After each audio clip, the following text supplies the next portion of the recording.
Hello everyone, this is Saloni Pandey and I welcome you all to your favorite channel Magnet Brains जहां पर आपको मिलती है 100% free and quality education without any paid subscription. So students, in our today's lecture we are going to discuss the most important questions part 1 of your chapter Mass Media and Communications from class 12th Sociology. So हम हमारी 12th Sociology discuss कर रहे थे book 2 जिसमें हमारा chapter है mass media and communication, जो हमने कर लिया है पूरी तरह से complete with each and every topic detail discussion, साथ ही साथ में एनसीईआरटी सॉल्यूशंस चैप्टर वाइज पूरा मतलब चैप्टर का कंप्लीट रिवीजन, साथ ही साथ में एमसीक्यूज. सो अब इस चैप्टर के कुछ मोस्ट इंपॉर्टेंट क्वेश्चंस को हम डिस्कस करेंगे जो कि आपको प्रैक्टिस क्वेश्चंस की तरह जो है प्रैक्टिस भी करना चाहिए. ये आपके एग्जामिनेशंस के लिए भी बहुत ज़्यादा इंपॉर्टेंट रहेंगे और साथ ही साथ में आपकी प्रैक्टिस भी हो जाएगी. तो आई होप सो कि आपने सभी प्रीवियस लेक्चर्स देखे हैं और अब तक हमने जो भी कुछ पढ़ा है that is clear to you. So let's start our today's lecture with question number 1. हमारे आज के इस लेक्चर में हम सबसे पहले वेरी शॉर्ट एंड फिर उसके बाद में शॉर्ट आंसर टाइप क्वेश्चंस को डिस्कस करेंगे. एंड वी ऑल नो कि जो हमारे very short answer type questions होते हैं वो जनरली 2 मार्क्स के क्वेश्चन होते हैं जिन्हें हमको 30 वर्ड्स में आंसर करना होता है, राइट? तो यहाँ पर जो है हम कुछ very short answer type questions देखेंगे इस चैप्टर से. Let's start with our question number 1. What are the different forms of mass media? Mass media के डिफरेंट फॉर्म्स क्या होते हैं? ये तो सबसे सिंपल क्वेश्चन है ना, आप लोग को सभी को बहुत अच्छे से आता है. सो मास मीडिया के जो फॉर्म्स होते हैं जैसे कि टेलीविजन हो गया, न्यूज़पेपर हो गए, फिल्म्स हो गए, मैगजीन्स हो गए, रेडियो हो गया, एडवर्टीजमेंट्स हो गया, वीडियो गेम्स हो गए, सीडीज हो गए, ये सारे के सारे डिफरेंट फॉर्म्स होते हैं of what? Mass media. Okay, another question, how is mass media a part of our everyday life? Mass media हमारी डे टू डे लाइफ का पार्ट कैसे है? तो ये तो बहुत ही सिंपल है. इवन वी आर कम्युनिकेटिंग, है ना, इवन आप अपने मोबाइल फोन को यूज कर रहे हो, that is also one of the form of mass media, है ना. मतलब एक तरीके से टेक्नोलॉजी और ये मास मीडिया जिसके थ्रू आप ज्यादातर लोगों तक कम्युनिकेट कर सकते हो. सो देखो, the mass media is an essential part of our daily life because people start the day with reading newspaper, listening radio, watching television और आज के समय में using mobile phones. Okay, so mass media जो है वो हमारी day to day life का कुछ इस तरह से part है. How is mass media different from other means of communication?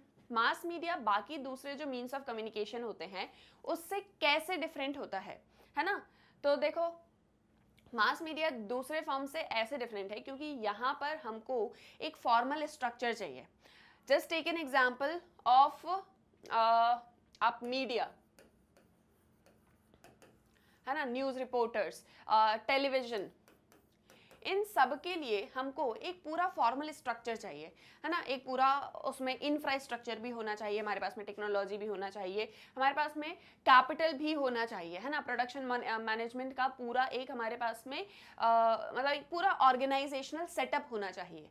तो ये सारी चीज़ें रिक्वायर्ड हैं in mass media, not in other forms. तो इसके लिए मास मीडिया जो है वो बहुत ज़्यादा ज़रूरी है. तो इसीलिए state market have a major role in the structure and functioning of mass media. तो ये जो बाकी दूसरे फॉर्म्स हैं उससे इसीलिए इंपॉर्टेंट है.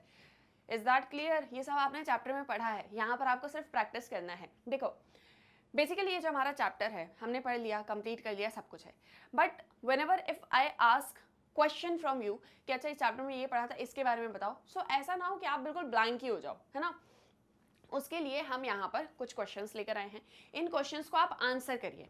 आपको ये नहीं करना है कि बुक से देख लेता हूँ, गूगल कर लेता हूँ, मैम ने बता दिया फिर उसको रट के लिख लूँगा. नो, कोशिश करें कि हम अपने वर्ड्स में क्वेश्चन को आंसर करें, है ना. ओन वर्ड्स बेसिकली क्या होता है? Own words is not like कि आपकी सिंपल लैंग्वेज जिसमें आप बात करते हो. No, own words is the language जो कि फॉर्मली एक्सेप्टेबल हो. जैसे कि आप अपने एनसीईआरटीज़ की लैंग्वेज देखते हो, बहुत जनरल लैंग्वेज है, आराम से आप समझ सकते हो, है ना. तो वो सारा कुछ समझ के आप उसको जब अपने वर्ड्स में लिखते हो, so that is your own words. Okay, तो कोशिश करो कि आंसर को अपने वर्ड्स में ही लिखो, है ना. प्रैक्टिस करो ज़्यादा से ज़्यादा, ये आपके एग्जामिनेशंस में आपको बहुत ज़्यादा हेल्प करेंगे. अब यहाँ पर मैंने आपको क्वेश्चंस बता दिए, सारे क्वेश्चन बता दूंगी, सब बता दूंगी क्या क्या इंपॉर्टेंट है, कौन सा टॉपिक पढ़ना है, कौन सा टॉपिक नहीं पढ़ना है, क्या काम करना है. But the thing is, the moment you complete your chapter, it is your duty to answer the questions that are given.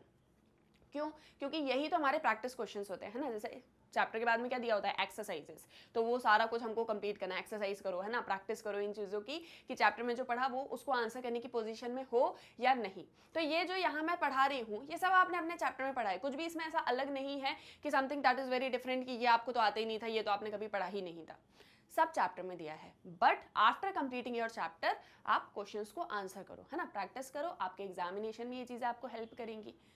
Is that clear? और जितनी ज़्यादा प्रैक्टिस करोगे उतना ही अच्छे से अपने एग्जामिनेशंस में परफॉर्म कर पाओगे।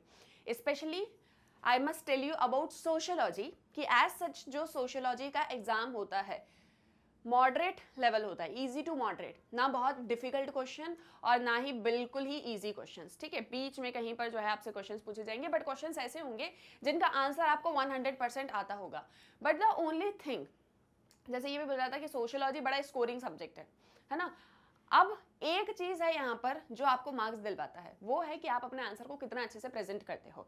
आपको सब कुछ आता है और ये भी याद रखो कि जो चीज आपको आ रही है, जो आंसर आपको आता है वही आपके फ्रेंड को भी आता है, वही आपकी पूरी क्लास को भी आता है, वही ऑल ओवर इंडिया जितने भी स्टूडेंट सीबीएसई पढ़ रहे हैं, सोशियोलॉजी का एग्जाम दे रहे हैं, उन सबको आता है। बट द थिंग इज कि आप अपने आंसर को कैसे प्रेजेंटेबल बना रहे हो, जितना अच्छा आपका आंसर होगा उतने ज्यादा मार्क्स आपको मिलेंगे। दूसरी चीज, जो पेपर होता है ना वो बड़ा लेंदी होता है, ऐसा सच पढ़ने में तो बहुत इजी लगता है कि अरे वाह ये भी मुझे आता है, ये भी मुझे आता है, ये भी मुझे आता है, बट जैसे ही आप लिखना स्टार्ट करते हो ना आपको ये दिखता है ओ माय गॉड टाइम तो इतनी तेजी में जा रहा है और अभी तो मैंने बस इतने ही क्वेश्चंस किए हैं। तो इसीलिए specially I am talking about sociology, आपको अपनी स्पीड जो है ना वो मेंटेन करनी होगी, आंसर राइटिंग स्पीड, तेजी से जल्दी जल्दी जो है सभी क्वेश्चंस को आंसर करना है। और जल्दी का मतलब ये नहीं कि आप हर कुछ लिख दो, राइटिंग भी अच्छी होनी चाहिए, प्रॉपर पूरा एक फॉर्मेट भी होना चाहिए। और ये स्पीड और टाइम का मैनेजमेंट ये कब आएगा, जब आप क्वेश्चंस को आंसर करना स्टार्ट करोगे। जैसे जैसे आप क्वेश्चंस को आंसर करते चले जाओगे वैसे वैसे आपकी ये स्पीड और टाइम दोनों मैनेज होती चली जाएगी। इसीलिए मैं इंश्योर करती हूँ कि मैं आपको ढेर सारे क्वेश्चंस दूँ प्रैक्टिस के लिए भी, इंपॉर्टेंट क्वेश्चंस भी, जिन्हें आप बार बार जब आंसर करने की प्रैक्टिस में आ जाओगे तो आप जब एग्जामिनेशन में आंसर लिखोगे ना तो वो आपके लिए बिल्कुल यूज टू हो जाएगा, आप बिल्कुल फ्रेंडली रहोगे उस एक चीज़ से। Is that clear? तो यहाँ पर जो मेरा मोटिव है वो आपको समझ में आ गया कि मैं आपको क्या पढ़ा रही हूँ। मैं आपको इस चैप्टर के मोस्ट इंपॉर्टेंट क्वेश्चंस करवा रही हूँ जो एग्जामिनेशन के लिए भी इंपॉर्टेंट है। बट अपार्ट फ्रॉम दैट ये क्वेश्चंस आपके लिए प्रैक्टिस क्वेश्चंस भी हैं। मोस्ट इंपॉर्टेंट तो है ही, इन्हें तो पढ़ना है ही, लेकिन पढ़ने के साथ में प्रैक्टिस भी करना है आंसर राइटिंग की। इट्स नॉट लाइक कि बस पढ़ लिया देख लिया ठीक है एग्जाम में जाके मैम ने तो बता दिया एग्जाम में जाके लिख दूंगा, नहीं ऐसे मत करना, ठीक है। तो ये चीज़ों का ध्यान रखो, फाइन। बाकी फिर हम आगे बढ़ते हैं और नेक्स्ट क्वेश्चंस को आंसर करते हैं। अभी 3 क्वेश्चंस ही आंसर करें, बहुत सिंपल क्वेश्चंस थे, सबको इसका आंसर आता था, but the only thing that you have to notice here is the pattern, हम आंसर कर कैसे रहे हैं। इफ 2 मार्क्स का क्वेश्चन है तो हम ऐसा ना हो कि हम कोई कहानी लिखने बैठ गए हैं, जैसे पूछा कि मास मीडिया डिफरेंट कैसे है अदर मीन्स ऑफ कम्युनिकेशन से, तो पूरा बताने लग गए, देखो अदर मीन्स ऑफ कम्युनिकेशन ये होते हैं, मास मीडिया में ये सारी चीज़ें होती हैं। अब अदर मीन्स ऑफ कम्युनिकेशन में कोई एक एग्जांपल दे दिया, ये वाले में तो ऐसा होता है लेकिन मास मीडिया में ऐसा होता है, पता चला आप लिख तो आप सब सही रहे हो, कुछ भी गलत नहीं है, लिखते लिखते लिखते लिखते वर्ड लिमिट हो गई 80 वर्ड्स, ठीक है, लिख रहे हैं और लिखते लिखते वर्ड लिमिट हो गई 80 वर्ड्स। क्वेश्चन में स्पेसिफिकली मेंशन किया गया है word limit should not exceed more than 30 words, 30 word से ज़्यादा एक्सीड नहीं करनी चाहिए। अब आपने तो 80 वर्ड्स का लिख दिया, यहाँ नेगेटिव मार्किंग हो सकती है, नेगेटिव मार्किंग नहीं भी हो रही है, चलो मान लिया कि नेगेटिव मार्किंग नहीं हो रही है, बट ये क्वेश्चन तो सिर्फ 2 मार्क्स का था, है ना। अब ऐसा तो नहीं है कि आपने 80 वर्ड्स लिखे हैं तो वो आपको 4 मार्क्स देंगे तो आपको 2 मार्क्स ही, तो बेटर है ना कि हमसे जितना पूछा गया है हम बस उतना ही लिखें और आगे बढ़ जाएं ताकि हमारा वो टाइम दूसरे क्वेश्चन को मिल जाए।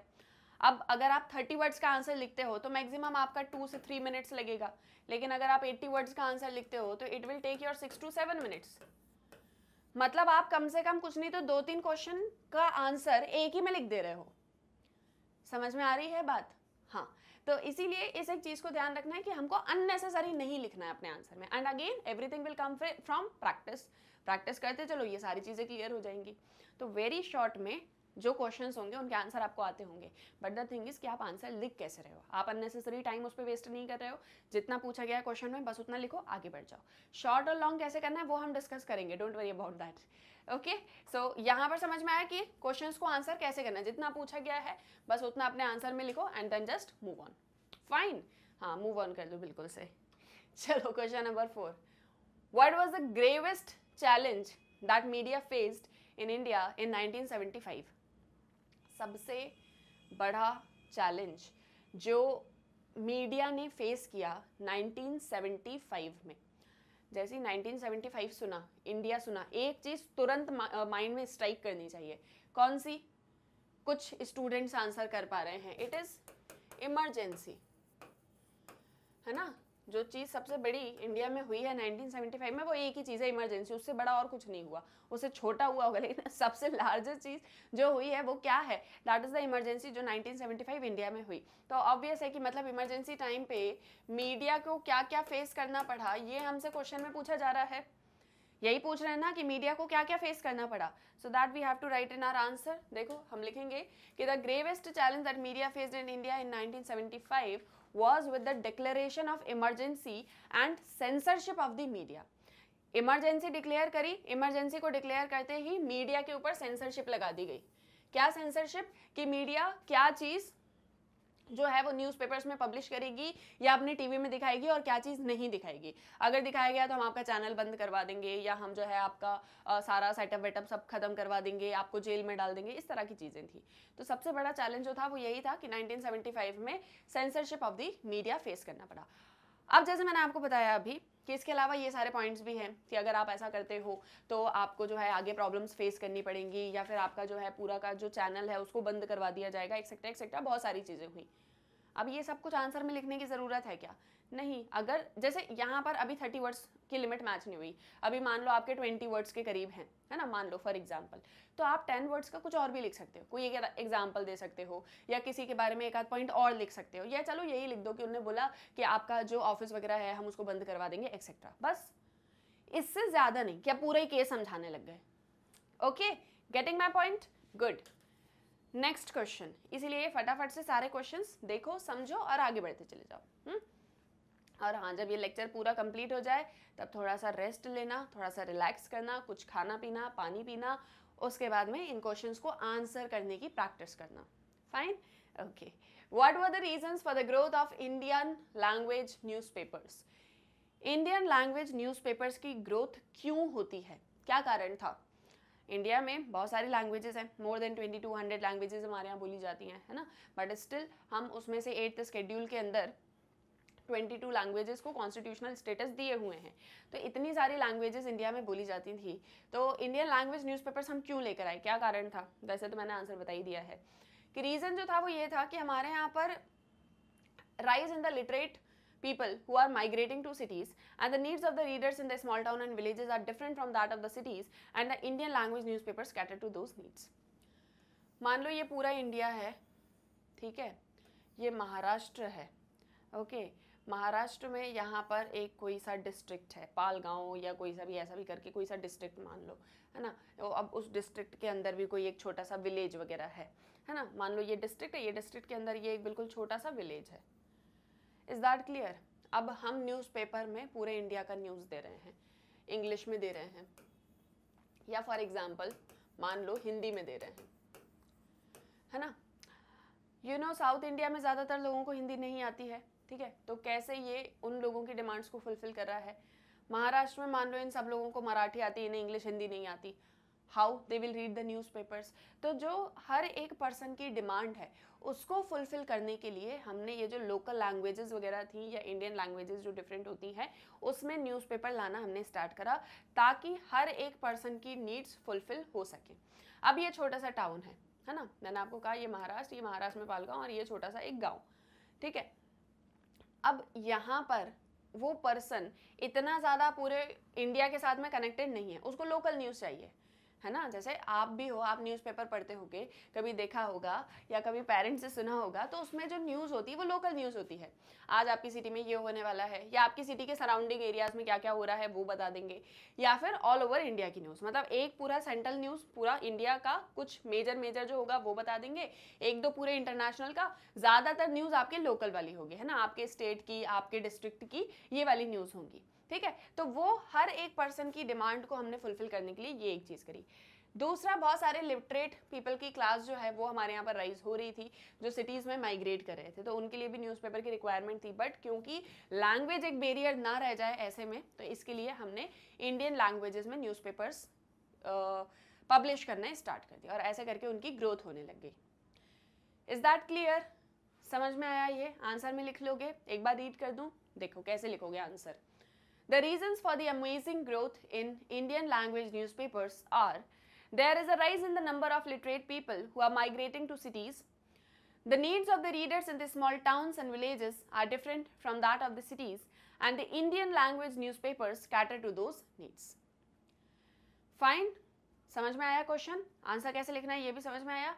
5 क्वेश्चंस कर लिए हैं अभी तक।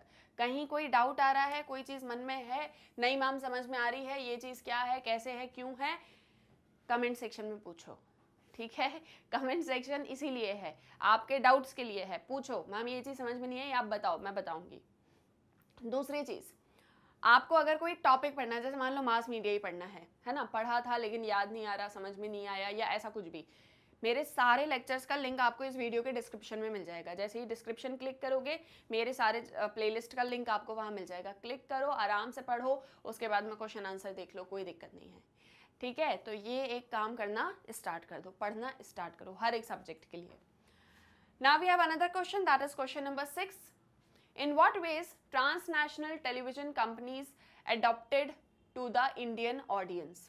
जो ट्रांसनेशनल टेलीविजन कंपनीज थी वो कैसे इंडियन ऑडियंस को अडॉप्ट करती हैं, तो हमने ये चीज़ जो है आपके प्रीवियस चैप्टर में भी डिस्कस करी थी, यहाँ भी कर लेते हैं। देखो, जो ट्रांसनेशनल टेलीविजन कंपनीज हैं उन्होंने हिंदी में या रीजनल लैंग्वेजेस में प्रोग्राम्स को लाना, प्रोड्यूस करना, ब्रॉडकास्ट करना स्टार्ट कर दिया। जैसे एक सबसे अच्छा एग्जाम्पल है star TV. Star TV adopted the concept of localization and began a Hindi language belt of programming and converted itself to a solely Hindi channel. Star TV ने localized concept के ऊपर जो है क्या बोलेंगे, स्टोरीज बनाना या episodes बनाना start करा और एक हिंदी लैंग्वेज का पूरा एक अलग से चैनल बना दिया और उस पर पूरे हिंदी बेल्ट के प्रोग्राम्स वगैरह आया करते थे और उसी से रिलेटेड लोकल जो भी सारी चीज़ें होती थी उसी से रिलेटेड चीज़ें उस पर दिखाई जाती थी। तो इस तरीके से ये जो ट्रांसनेशनल टेलीविजन्स हैं इन्होंने इंडियन ऑडियंस को अडॉप्ट किया है ना, और फिर ये इनकी ग्रोथ होती चली गई। आपके घर में आपकी नानी, दादी, मम्मी ये लोग देखती होंगी स्टार टीवी पे बहुत सारे ऐसे एपिसोड्स या कुछ तो भी, तो दैट इज़ वो एक ट्रांसनेशनल कॉरपोरेशन थी, ठीक है? उसने इंडिया के ऑडियंस को अडॉप्ट करने के लिए ये सारी चीज़ें करी, ठीक है? तो ना केवल हिंदी में बल्कि जो भी रीजनल लैंग्वेजेस होती थी, जैसे आपने देखा होगा कौन सा चैनल आता मुझे याद नहीं आ रहा, शायद स्टार भारत होता है या कोई सा भी, तो वो उसमें हर एक लैंग्वेज का, star Bharat Hindi, star Bharat Bengali, star Bharat Marathi, ऐसे करके आता है ना। तो रीजनल लैंग्वेजेस में भी स्टार्ट कर दिया। एक्चुअल में स्टार भारत है या नहीं ये मुझे नहीं पता, एक्चुअल नाम याद नहीं आ रहा, लेकिन ऐसे ही कुछ था, ठीक है? Okay, next, what does the term soap opera mean? Soap opera का मतलब क्या होता है, बताओ जल्दी बताओ। सोप ओपेरा क्या होता है? पढ़ा है ना चैप्टर के अंदर, तो थोड़ा थोड़ा बताओ। ऐसा थोड़ी है मैं आ रही हूँ बस सारा का सारा पढ़ा दूँ, तुम लोग बढ़िया से पढ़ के हाँ हाँ मैम ने सब पढ़ा दिया अब चले जाओ, नहीं, बताओ, थोड़ा सा डिस्कस करो, कमेंट सेक्शन में बताओ मुझे ये चीज़, सोप ओपेरा का मतलब क्या होता है? What does soap opera means? Term है सोप ओपेरा, पढ़ा ही है आपने, आजकल सुनते भी होंगे बड़ा, है ना, तो अच्छा रिलेट कर लिया, सुनते हैं मतलब म्यूजिक से रिलेटेड ऐसा कुछ। देखो, सोप ओपेरा मतलब एक टेलीविजन या रेडियो ड्रामा, कंटिन्यूस एपिसोड्स आते रहते हैं जो भी डेली लाइफ्स के प्रॉब्लम्स हैं या इवेंट्स हैं उससे related, of the same group of characters, मतलब कुछ कैरेक्टर्स बना दिए जाते हैं, उन कैरेक्टर की लाइफ दिखाई जाती है ना, कि वो अपनी डे टू डे लाइफ में कैसे काम कर रहे हैं, क्या क्या प्रॉब्लम्स, क्या क्या चैलेंजेस आ रहे हैं, तो ये सारा कुछ रेडियो या टेलीविजन पर इसको दिखाया जाता है। Soap opera presume a history which regular viewers knows. He or she becomes familiar with the characters, with their personalities and their life experiences. तो सोप ओपेरा जो है उसमें एक पूरा हिस्टोरिकल बैकग्राउंड रहेगा जिसमें जो रेगुलर व्यूअर्स हैं वो जानेंगे कि उनका कैरेक्टर क्या है, कैसा है, उसको लेके पूरे फैमिलियर रहते हैं, ठीक है? तो ये आपके सोप ओपेराज होते हैं, इतना सिंपल, फाइन। तो ये टेलीविजन या रेडियो ड्रामा पर देखा जा सकता है, सुना जा सकता है। Another question is highlight the potential of FM channels in a post-liberalized India. Post-liberalized India, that means after 1991, post liberalise India कब होगा? 1991 के बाद ही होगा ना। इकोनॉमिक रिफॉर्म्स हमने कब किए थे? 1991 में। और इसमें हमने क्या अडॉप्ट किया था? LPG, liberalisation, privatisation, globalisation. तो लिबरलाइजेशन जब हमने 1991 में स्टार्ट कर दिया तो पोस्ट लिबरलाइज यहीं से मानेंगे ना। क्लियर है ये? ऐसे ना आपको ये कनेक्ट करनी होंगी चीज़ों को कि कहाँ से क्या पूछे। जैसे 1975 तो इमरजेंसी, 1991 तो एलपीजी। क्लियर? ये सारा कुछ समझ में आना चाहिए। फाइन। तो एफएम चैनल्स का पोटेंशियल के बारे में यहाँ पर पूछा जा रहा है। देखो 1991 के बाद से ही जो है वो हमारे यहाँ एफएम चैनल्स वगैरह की ग्रोथ होना स्टार्ट हो जाती है। एंड इसमें कुछ particular kind of popular music वगैरह को बताया जाता है। इस पॉलिसी में रेडियो स्टेशंस ने बहुत सारी ऑडियंसेस अपनी बनाई और ढेर सारे एफएम चैनल्स जो हैं वो स्टार्ट होते थे। पहले एक आधी स्टार्ट हुए, फिर धीरे धीरे करके अलग अलग और भी चैनल्स आ गए। आज आप लोग सुनते होंगे 93.5, 98.3, 94.3 ऐसे अलग अलग आते हैं ना, 92.7 और ना जाने कितने, और सबका नाम है ना, रेडियो और रेडियो मिर्ची और रेड एफएम ऐसा करके अलग अलग नाम है सभी के। तो ये रेडियो एफएम चैनल्स की ग्रोथ हुई है ना। रेडियो पहले था, फिर बाद में एफएम चैनल्स आए और फिर ये जो होते थे ये क्या करते थे, particular kind of popular music सुनाएंगे। जैसे 92.7 है तो मोस्ट ऑफ द टाइम आपको वहाँ पर ओल्ड सॉन्ग्स ही सुनने को मिलेंगे। 93.5 है, 94.5 है तो ये आपको ज़्यादातर जो है मतलब जो बिल्कुल न्यू रिलीजेस हैं वो वाले, 98 भी, ऐसे अलग अलग सबका है कि ये पॉपुलर म्यूजिक है। और ये जनरली जो है रेडियो स्टेशंस को ऑडियंस वापस से दिलाने में इसकी बहुत ज़्यादा हेल्प रही है ना। जब ये सब आए थे एफएम चैनल्स वगैरह तो सबके घर में यही चला करते थे फिर उस टाइम पे, क्योंकि मोबाइल फोन्स इतने ज़्यादा यूज़ नहीं होते थे। Is that clear? Okay, another question. Mass media is a part of our daily life. Give 2 examples to support the statement. Mass media हमारी डे टू डे लाइफ का ही पार्ट है। कोई 2 एग्जाम्पल देने इसको सपोर्ट करने के लिए। अभी स्टार्टिंग में हमने इस क्वेश्चन का आंसर किया था, I think probably it was question number 2। ठीक है, यहाँ पर भी देना है, बस क्वेश्चन पूछने का तरीका अलग है। देखो, it is true that mass media is a part of our daily life. This can be supported with the help of following example. सबसे पहला, people wake up only to put on the radio, switch on the television, look for the morning newspaper.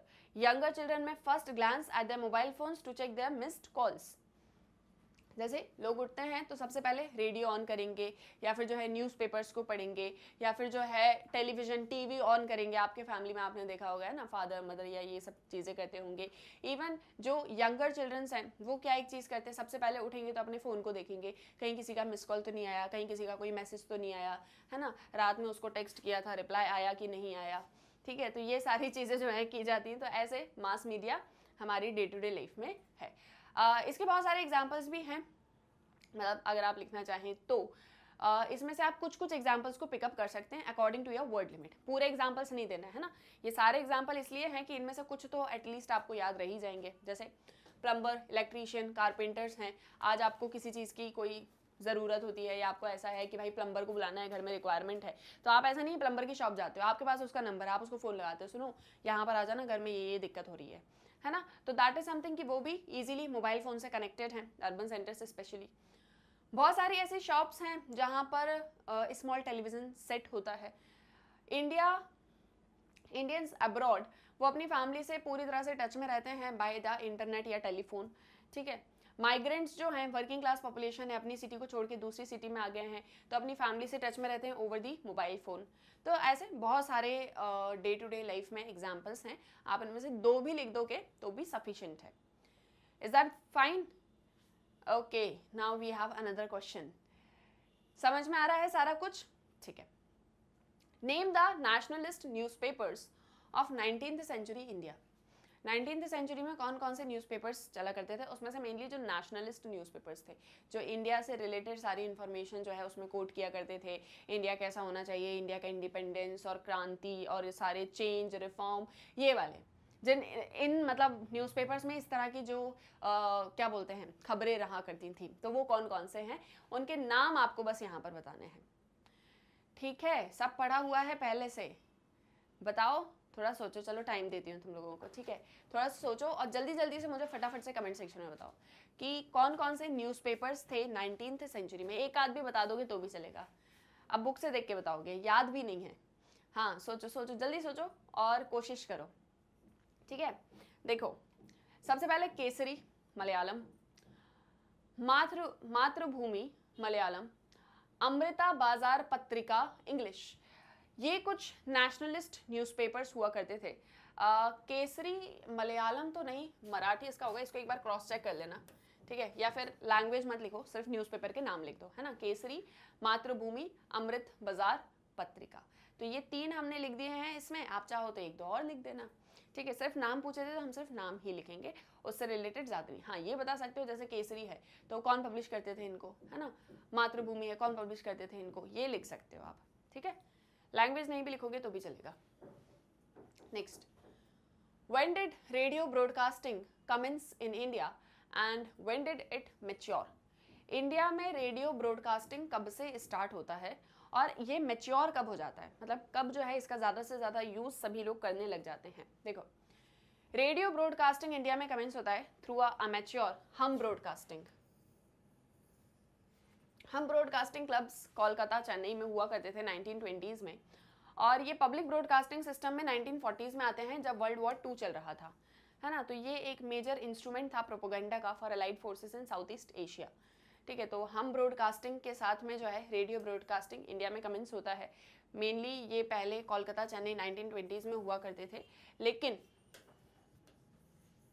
World war 2 जब हुआ 1940s में, तो ये हमको इसका एक मैच्योर वर्जन भी जो है वो देखने को मिलता है, ठीक है। तो इस तरीके से आप अपने क्वेश्चन को आंसर करेंगे और आप अपने आंसर में थोड़ा थोड़ा हाईलाइट भी करेंगे, है ना। जो भी इंपॉर्टेंट पॉइंट्स लिखे तो उसको हाईलाइट कर दो, ठीक है। तो आंसर आपका और ज़्यादा इफेक्टिव दिखता है। जैसे यहाँ पर आपने देखा कि जो जो मेजर पॉइंट्स थे उनको मैंने हाईलाइट कर दिया। क्लियर, फाइन, कोई डाउट तो नहीं है, ठीक है। चलो next question, what are the advantages of radio for rural population? Rural population के लिए रेडियो एडवांटेजियस कैसे रहा? देखो, रेडियो एडवांटेजियस था रूरल पॉपुलेशन के लिए कैसे, तो एग्जांपल्स जैसे scientific methods of animal husbandry, irrigation system, methods of agriculture, storage, distribution, government scheme, इन सारी चीज़ों का इंफॉर्मेशन जो है वो रेडियो के थ्रू रूरल पॉपुलेशन को पता चल जाता था। स्पेशली जैसे एक एग्जांपल ले लो, फार्मर है, अब गवर्नमेंट कोई स्कीम लेकर आती है, मान लो गवर्नमेंट एक स्कीम लेकर आई सब्सिडी को लेकर, गवर्नमेंट ने कहा कि अब से हम क्रॉप सब्सिडी देंगे, ठीक है। क्या देंगे? क्रॉप सब्सिडी देंगे। तो आप जो क्रॉप्स परचेस करेंगे या जो भी सीड्स वगैरह लेकर आएंगे उसमें हम आपको हाफ पेमेंट देंगे। जैसे फॉर एग्जांपल मान लो फार्मर 500 रुपीज़ के क्रॉप्स परचेस करते हैं तो उसमें से 250 गवर्नमेंट देगी, तो it will help ultimately farmers. तो अब ये स्कीम है, अब ये कैसे पता चले जो रूरल एरियाज में फार्मर्स रह रहे हैं उन्हें, तो रेडियो के थ्रू पता चलती थी, ठीक है। कहाँ है रेडियो? हाँ, ये रहा रेडियो। तो रेडियो के थ्रू ये चीज़ें फार्मर्स को या जो भी रूरल पॉपुलेशन है उनको पता चल जाया करती थी, ठीक है। कैसे कि अच्छा गवर्नमेंट की कोई नई स्कीम आई है, रेडियो पर उन्होंने सुन लिया तो वो उनको पता चल जाता, अच्छा ठीक है ये स्कीम है, चलो अब हमको इसका बेनिफिट मिलेगा, है ना। तो ना केवल स्कीम्स, कोई स्टोरेज फैसिलिटी, एग्रीकल्चर में नई नई कौन कौन सी मेथड्स आई हैं, कौन कौन सी नई नई टेक्नोलॉजी आई है, ठीक है, इरीगेशन कैसे किया जा सकता है, ये सारा कुछ। दूसरा, यहाँ से जो मेथड्स हैं जिसके through farm production income increase की जा सकती है उनके बारे में भी नॉलेज हो जाता था। जैसे फार्मर्स को इनकम इंक्रीज करनी है तो क्या क्या मेथड्स यूज़ की जा सकती हैं, क्या क्या न्यू हो सकता है, ये सारी चीज़ें, है ना। रूरल पॉपुलेशन के लिए कोई नई स्कीम आई है या कुछ भी ऐसा है तो that can be known from radios. तो इस तरीके से रेडियोज जो हैं वो रूरल पॉपुलेशन के लिए एडवांटेजेस हुआ करते थे। Radio is advantages for rural people as there are varied radio programmes which broadcasted for creating awareness among the rural people. For example, they are told about the scientific methods of animal husbandry, irrigation system, new methods of agriculture, storage and distribution, governmental schemes, etc. They are advised to avail these methods to improve their farm production and increase their income.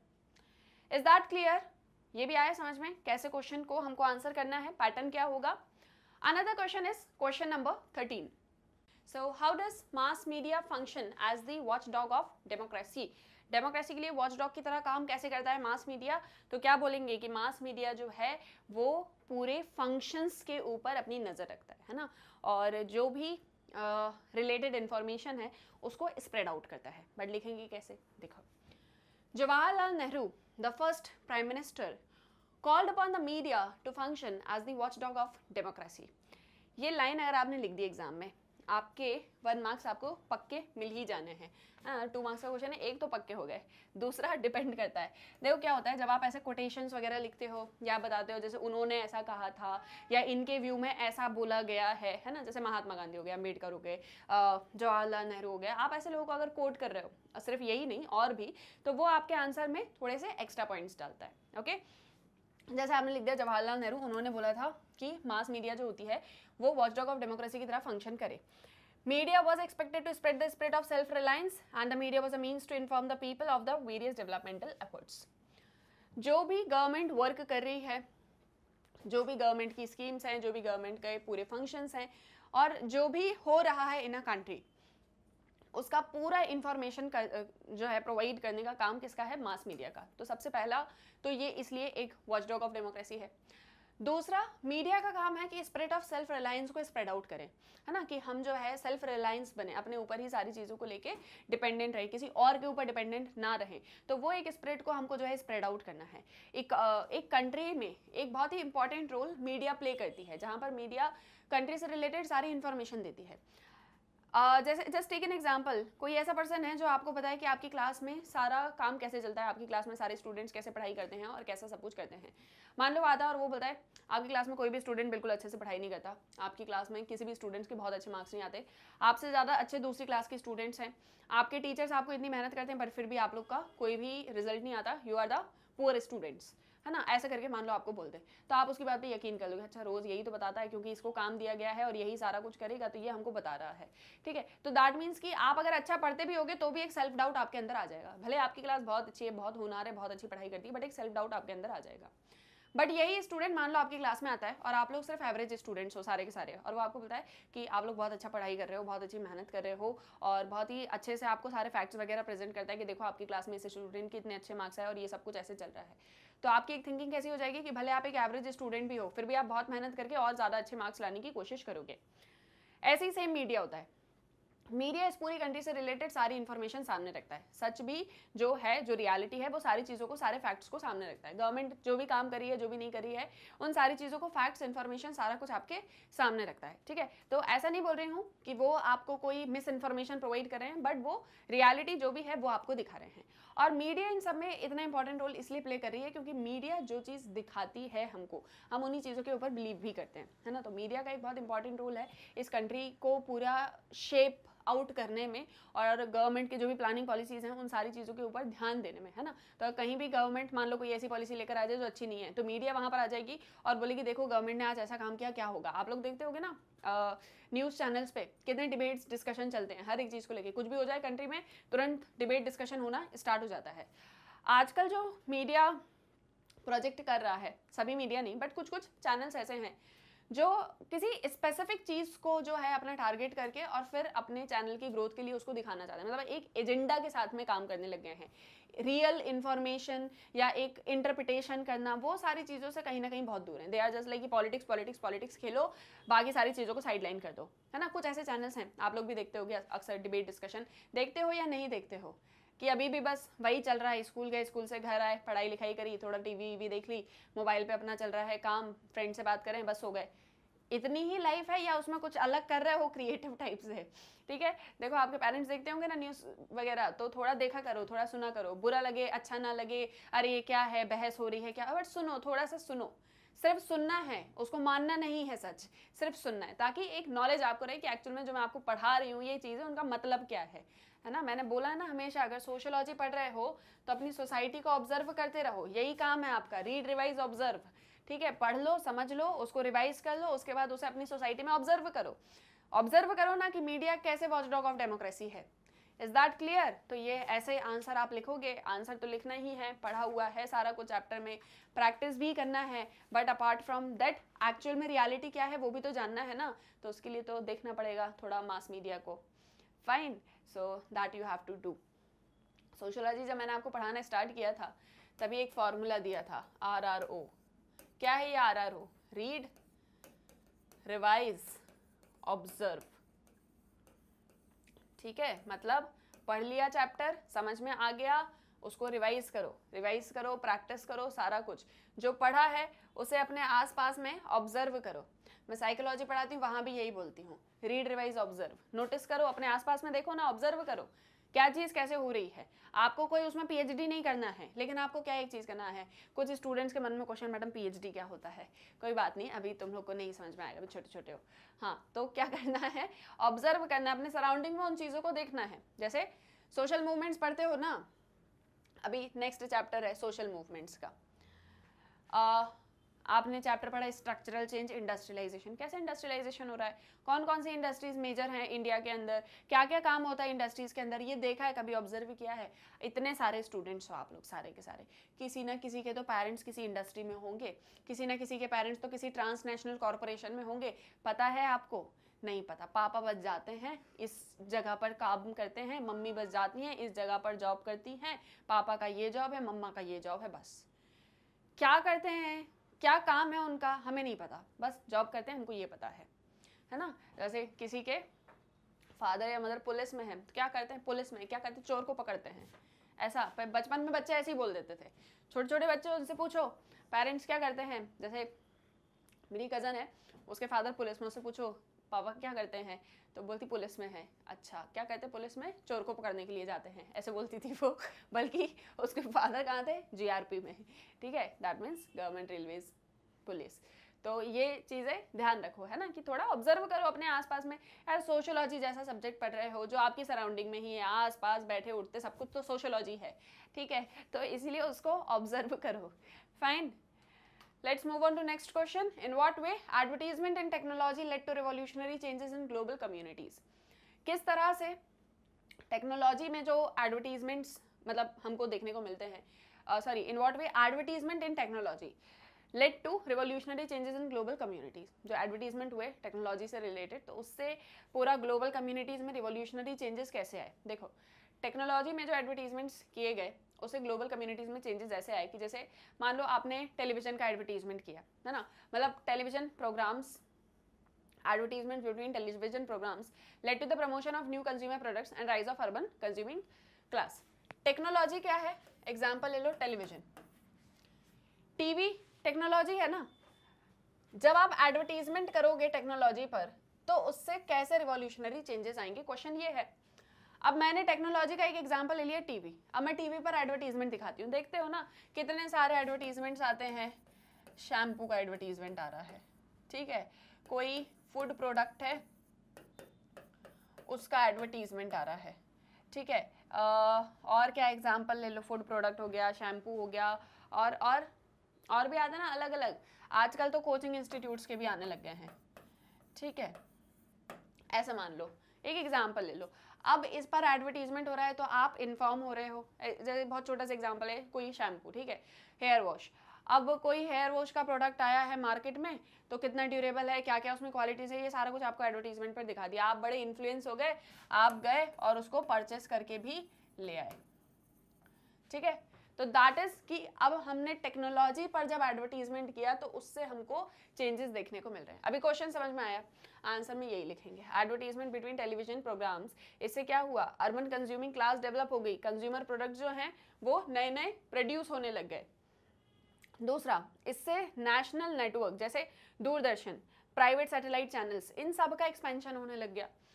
Technology पर आप दूरदर्शन के channel लेके आ गए, आपने private satellite channels, अच्छा ये आप जो देखते हो ये सैटेलाइट बहुत इंपॉर्टेंट रोल प्ले करती है इन सब में। ये सब पढ़ाया है मैंने चैप्टर में, अगर तुम लोग ब्लैंक हो रहे हो तो मैं तुम लोग को ब्लैंक कर दूंगी, ये सब पढ़ाया है मैंने चैप्टर के अंदर, ठीक है। आई होप सो कि ये सारा कुछ आप लोग क्लियर कनेक्ट कर पा रहे हो कि हमने चैप्टर में पढ़ा था, हाँ सैटेलाइट्स के थ्रू पूरा जो है नेटवर्क चलता है टेलीविजन का। इज दैट क्लियर ना? हाँ, तो ये जो है एक्सपेंशन हुआ नेशनल नेटवर्क्स में, जैसे दूरदर्शन है, प्राइवेट सैटेलाइट चैनल्स भी आने लग गए, तो इन सभी के थ्रू जो है धीरे धीरे करके चैनल्स का ग्रोथ होता चला गया, ज़्यादा से ज़्यादा इन्फॉर्मेशन लोगों तक पहुंचती चली गई।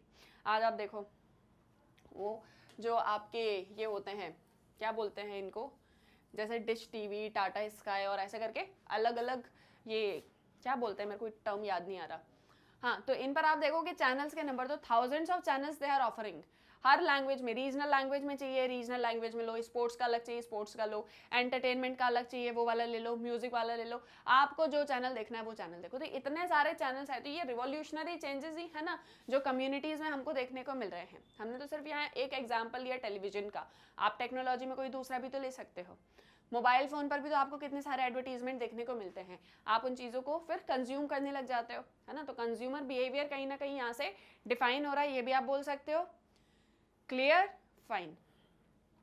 Next question, side the difference between mass communication and mass media. दो चीज़ें हैं, एक मास मीडिया है, एक मास कम्युनिकेशन है, इनके बीच का क्या डिफरेंस है, mass media and mass communication. देखो, difference between mass communication and mass media is that mass communication is the process in which information is disseminated to a larger number of people, while the mass media is the means of carrying this material to the person। देखो, mass communication में क्या हो रहा है, information को larger number of people तक disseminate कर रहे हैं, है ना, पहुंचा रहे हैं, ज़्यादातर लोगों तक पहुंच रही है इंफॉर्मेशन। बट द मीन्स, इस इंफॉर्मेशन को पहुंचाने का मीन्स क्या है, तो मीन्स है आपका मास मीडिया। ठीक है, मास कम्युनिकेशन कोई बात ज़्यादा से ज़्यादा लोगों तक पहुंचाना, बट इसे पहुंचाने का जो ये मीन्स है, this is mass media and this is mass communication. Difference समझ में आया? ठीक है, क्या डिफरेंस है मास मीडिया और मास कम्युनिकेशन में? तो यहाँ पर इंफॉर्मेशन को डिसेमिनेट कर रहे हैं ज़्यादा लोगों तक, और इंफॉर्मेशन पहुंचाने का जो मीन्स है that is your mass media. Is that clear? ये भी आया यहाँ पर समझ में। नेक्स्ट क्वेश्चन देखो, how did newspapers create a sense of bonhomie among the people. Newspapers कैसे बॉनहोमी क्रिएट करते हैं अमंग द पीपल। देखो, ये होता क्या है एक्चुअल में, जैसे जैसे न्यूज़पेपर्स ज़्यादा ऑडियंस तक पहुँचना स्टार्ट करते हैं, वैसे वैसे जो भी different corners of the country में लोग रह रहे हैं वो उस न्यूज़ को रीड करते हैं, हियर करते हैं। This is, however, responsible for people across the country to feel connected and develop a sense of belongingness and further helped in the growth of nationalism. Newspaper जैसे जैसे मास ऑडियंस को target करेगा, ज़्यादातर लोगों तक newspaper पहुंचेगा, तो जो भी न्यूज़ है उसे हर एक कॉर्नर में बैठा हुआ पर्सन सुन सकता है, हर एक पर्सन तक वो इन्फॉर्मेशन जाएगी, और जैसे जैसे ये इन्फॉर्मेशन ज़्यादा से ज़्यादा लोगों तक पहुंचेगी तो कंट्री के जो लोग हैं वो अपने आप को कनेक्टेड फील करेंगे। जैसे फॉर एग्जांपल मान लो गवर्नमेंट ऑफ इंडिया कोई नई स्कीम लेकर आती है, लेकिन इस कंट्री में कुछ ऐसे लोग रह रहे हैं जिन्हें वो पता ही नहीं है, दैट मीन्स आप कनेक्टेड नहीं हो, लिंक्ड नहीं है आप कंट्री के साथ में। तो वो लिंक कैसे डेवलप होगा? न्यूज़पेपर्स के थ्रू, और ऐसे ही करते करते एक सेंस ऑफ बिलोंगिंगनेस डेवलप होगी कि हाँ, इंडिया में जो भी हो रहा है हम जैसे लोगों के लिए होता है, हमारी कंट्री हमारे लिए वर्क करती है, वेलफेयर ऑफ द पीपल का वर्क होता है। तो एक सेंस ऑफ बिलोंगिंगनेस होगी और साथ ही साथ में नेशनलिज्म ग्रो करेगा। तो इस तरह से एक सेंस ऑफ बॉनहोमी क्रिएट करता है न्यूज़पेपर्स फॉर दी पीपल। एक सेंस ऑफ बिलोंगिंगनेस भी इसे बोला जा सकता है। ठीक है, टर्म थोड़ा सा आपके लिए डिफरेंट होगा but needs to study about it, है ना। ये प्रैक्टिस आपकी यहाँ से हो जाएगी अच्छे से। Another question is state the role of media in building of a modern industrial society. मॉडर्न इंडस्ट्रियल सोसाइटी को बिल्डअप करने में मीडिया का रोल क्या रहा है? मीडिया का रोल ये रहा कि मीडिया ने जो भी ऑपरेसिव सोशल प्रैक्टिसेस होती थी, जैसे अनटचेबिलिटी है, चाइल्ड मैरिजेस हैं, एक्सक्लूजन ऑफ विडोज है, और विच क्राफ्ट, साथ ही साथ में फेथ हीलिंग, ये सारे जो भी बिलीव्स वगैरह हुआ करते थे, इन सब के अगेंस्ट मीडिया ने ऑपरेसिवली वर्क किया है, और साथ ही साथ में एक रेशनल साइंटिफिक ईथोस को प्रेजेंट किया है, जिससे एक मॉडर्न इंडस्ट्रियल सोसाइटी डेवलप हुई है। देखो, मॉडर्न इंडस्ट्रियल सोसाइटी का मतलब सिर्फ वो सोसाइटी नहीं जहाँ पर इंडस्ट्री सेटअप हो रही है, जहाँ पर मैन्युफैक्चरिंग मशीन्स के थ्रू हो रही है, बट एक ऐसी सोसाइटी जहाँ पर अर्बन जो पूरा यूथ है या जो अर्बन पीपल है वो रह रहे हैं, है ना, अर्बनाइजेशन हो रहा है, साथ ही साथ में मॉडर्न आइडियाज फ्लो कर रहे हैं। ठीक है, मॉडर्नाइजेशन या मॉडर्न जो एक टर्म है, it is not related with westernisation. Generally हम मॉडर्न को ऐसे समझते हैं कि मॉडर्न मतलब आप वेस्टर्न कंट्रीज के जैसे कपड़े पहन रहे हो, उनके जैसे खाना खा रहे हो, that is modern. No, that is westernisation. Modern is related with ideas.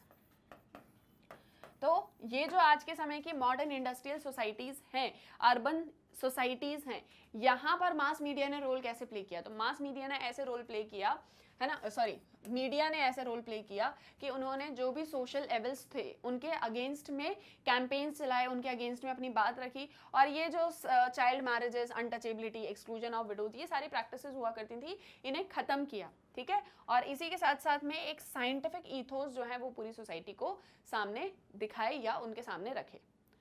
Is that clear? ये भी क्लियर है यहाँ तक? कोई दिक्कत तो नहीं? ठीक है, आगे बढ़े, नेक्स्ट क्वेश्चन पर आ जाए। देखो नेक्स्ट क्वेश्चन है, what are the contributions of Raja Ram Mohan Roy, Fardunji Murzban, ये राजा राम मोहन रॉय है, ठीक है, Fardunji Murzban and Ishwar Chandra Vidyasagar in the field of print media. इन तीनों का कंट्रीब्यूशन आपको दिखाना है प्रिंट मीडिया में। तो न्यूज़पेपर्स याद है ना? देखो, राजा राम मोहन रॉय ने संवाद कौमुदी बंगाली में 1821 में पब्लिश की। मिरात उल अखबार भी जो है उन्होंने पर्शियन में 1882 में पब्लिश करा। ये पहले पब्लिकेशंस थे इंडिया के with a distinct nationalistic and democratic approach. Fardunji Murzban ने, जो कि गुजराती प्रेस के पायनियर थे, उन्होंने बॉम्बे समाचार स्टार्ट किया, ओके, इन 1882, और ईश्वर चंद्र विद्यासागर ने सोम प्रकाश बंगाली में 1858 में स्टार्ट किया। तो प्रिंट मीडिया में इनके क्या कॉन्ट्रीब्यूशंस रहे ये बोर्ड पे आपके सामने हैं।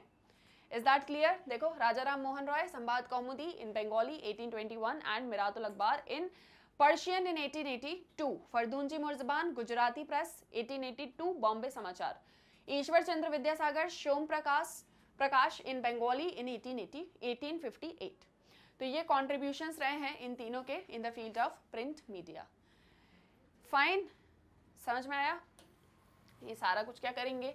अपने आंसर में नोट डाउन कर देंगे, ओके, और साथ ही साथ में हाईलाइट भी करेंगे। Then state the approach by print media in order to compete with electronic media.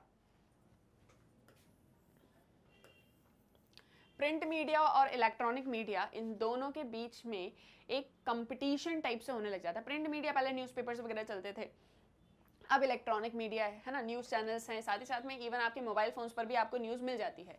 जैसे आप देखोगे कि अक्सर अब कुछ ऐसे हाउस होल्ड्स हैं जहाँ पर न्यूज़पेपर नहीं पढ़ा जाता है ना, क्योंकि मोबाइल फ़ोन पर भी आपको सारी इन्फॉर्मेशन मिल जाती है।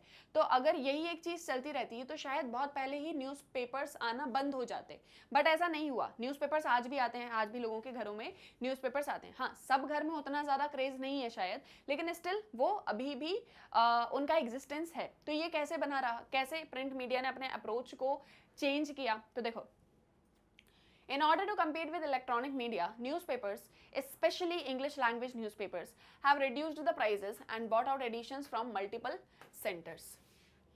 इन्होंने अपने प्राइजेस को कम किया और अलग अलग सेंटर से एडिशंस लेके आने लग गए। आपको पता है न्यूज़पेपर कितने का आता है? पता है?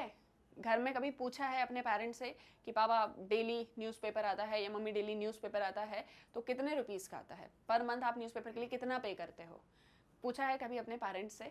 आप देखोगे it will range in between 150 to 500। अगर आप कोई इंग्लिश न्यूज़पेपर ले रहे हो तो वो भले ही 400-500 का होगा, बट जो आपकी लोकल लैंग्वेजेस में न्यूज़पेपर्स आते हैं वो 150 से 300 के बीच में ही रेंज करता है, उससे ज़्यादा कभी भी नहीं जाएगा पर मंथ, पर डे नहीं, पर मंथ। तो इन्होंने क्या करा, अपने प्राइजेस को कम कर दिया है ना, और प्राइजेस को कम करके अलग अलग सेंटर से एडिशंस लेकर आने लग गए हर एक लैंग्वेज में। तो ऐसे न्यूज़पेपर जो है वो सर्वाइव कर गए, वरना इलेक्ट्रॉनिक मीडिया से एक दिन वो सारे के सारे बंद हो जाते, बट ऐसा नहीं हुआ। Is that clear? Another question is what is mean by the term imagined community. Imagined community क्या होती है ये हमको बताना है हमारे क्वेश्चन के आंसर में। देखो, ये जो कंसेप्ट है इमेजिन्ड कम्युनिटी का, ये बेनेडिक्ट एंडरसन ने इन्वेंट किया था, ठीक है। उन्होंने कहा कि imagine community is different from an actual community because it is not based on everyday face to face interaction between its members. Anderson further opines that a nation is a socially constructed community imagined by people who regard themselves as part of that group। इसमें आप इस example से imagine community को समझ सकते हो। Anderson ने बोला कि ये जो आपको एक सोशली, ये जो आपको एक नेशनल कम्युनिटी दिखती है, आप बोलते हो एक नेशन है, जैसे इंडिया एक नेशन है, हम सब साथ साथ में रहते हैं, हम सब एक ही कंट्री के लोग हैं, हमारे बीच में एक बहुत ही लव है, हारमनी है, अफेक्शन है, ये सारा कुछ है। That is something that is socially constructed, ये चीज़ सोसाइटी ने ही कंस्ट्रक्ट करी है ना, ऐसा कुछ तो था नहीं कि पहले से ये सारी चीज़ें थी, दैट वाज कंस्ट्रक्टेड सोशली। जैसे आपकी फैमिली होती है, आपकी फैमिली एक ही ग्रुप है, सब साथ में रहेंगे, सबके बीच में लव अफेक्शन सारी चीज़ें होंगी। इस फैमिली में मान लो कोई न्यू बॉर्न होता है तो ऑब्वियसली वो उसी फैमिली का पार्ट है ना, आप उसी से उसको एसोसिएट करोगे। तो ये सारी चीज़ें आपकी फैमिली ने ही बनाई है ना, कि आपकी यही कास्ट है, आपका यही सारा कुछ है, और वो चला हुआ आ रहा है। नेशन का कंसेप्ट है, हम सब एक ही नेशन के पार्ट हैं, ये सोशली कंस्ट्रक्टेड है, सोसाइटी ने इसको क्रिएट किया है और इसे लोगों ने ऐसा इमेजिन कर लिया है कि यही सही है ना, हम सब इसके पार्ट हो चुके हैं। हम लोग इमेजिनेशन में चल रहा है ना ये सब कुछ कि हम लोग इंडिया के हैं और हम सब इंडिया में ही रहेंगे, इंडिया ही हमारा नेशन है, इंडिया ही हमारे लिए सब कुछ है, इंडिया के लिए हम मर मिटेंगे, ठीक है। तो दैट इज समथिंग जो आपको सोशली कंस्ट्रक्ट आपके माइंड में कर दिया गया है और अब आप उसी एक चीज़ के साथ में जी रहे होते हो, है ना। इमेजिन कम्युनिटी वो कम्युनिटी होती है जो आपके इमेजिनेशन में चल रही है, ठीक है। फेस टू फेस इंटरेक्शन नहीं होता उनके मेंबर्स का ज़्यादातर, लेकिन एक इमेजिनेशन में आपने उसको अज्यूम करके रख लिया है। तो इमेजिन कम्युनिटी एक्चुअल कम्युनिटी से डिफरेंट है क्योंकि यहाँ पर फेस टू फेस इंटरेक्शन उनके मेंबर्स के बीच में नहीं होता है। जैसे कि एंडरसन ने कहा, नेशन सोशली कंस्ट्रक्टेड कम्युनिटी है, लोगों ने इमेजिन कर लिया है और वो अपने आप को इसी का पार्ट मानते हैं, इसी नेशन का पार्ट मानते हैं। So that is what imagined community. किसने दिया था ये कंसेप्ट? बेनेडिक्ट एंडरसन ने, ठीक है। ये भी याद रहेगा, इसमें भी कोई डाउट तो नहीं है? फाइन, ये सारे कंसेप्ट्स याद रखना। Then how has automation brought about a change in the making of the newspaper. Automation की वजह से न्यूज़पेपर मेकिंग में क्या चेंजेस आने लग गए? ऑटोमेशन कैसे हुआ, क्या हुआ? देखो, जो न्यूज़पेपर प्रोडक्शन है वो ऑटोमेटिक हो गया, from the reporter's desk to final page proof.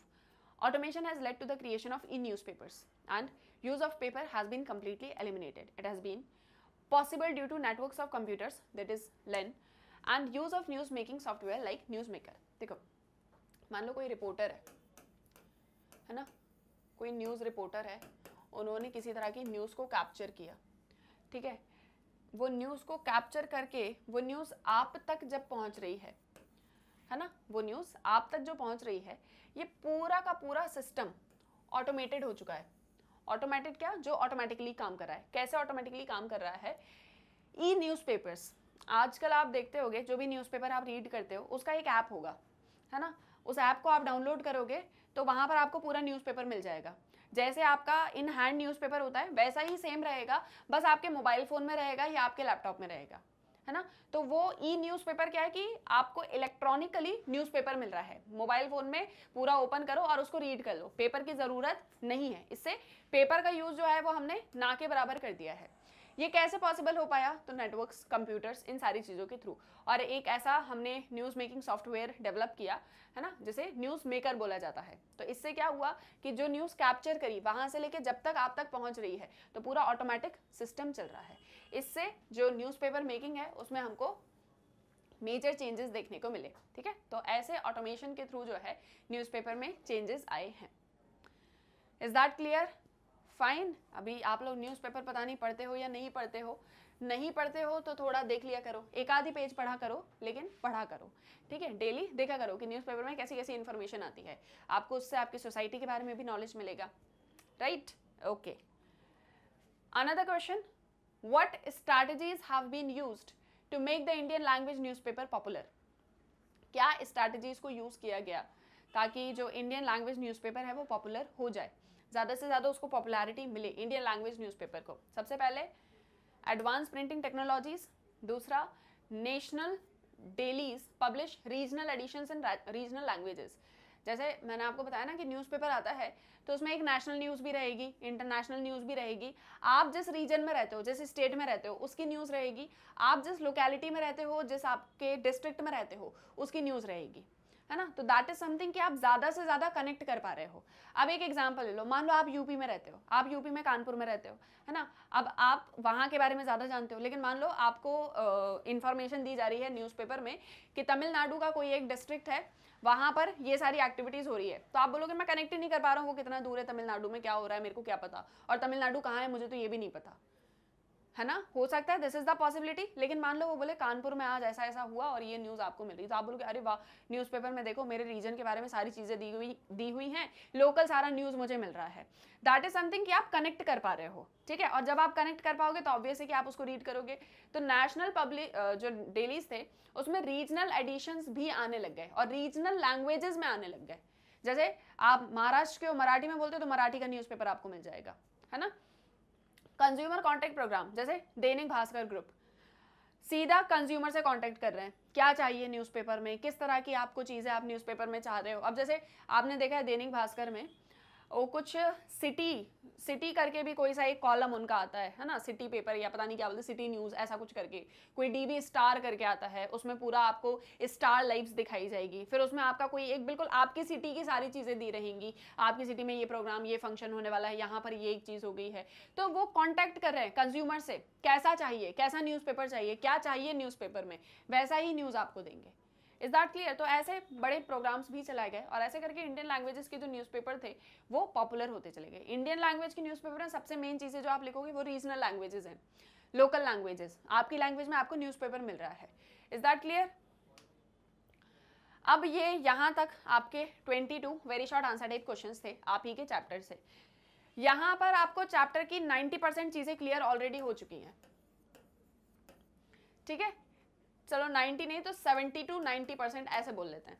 इतनी चीज़ें आपकी ऑलरेडी क्लियर हो चुकी हैं। अब जो टॉपिक्स होंगे वो इन्हीं से रिलेटेड होंगे, बट द थिंग इज कि हमको क्वेश्चन को आंसर करना है शॉर्ट में, और नेक्स्ट लेक्चर में हम लॉन्ग में भी करेंगे, है ना। तो शॉर्ट या लॉन्ग में आपको क्वेश्चन को आंसर करना है।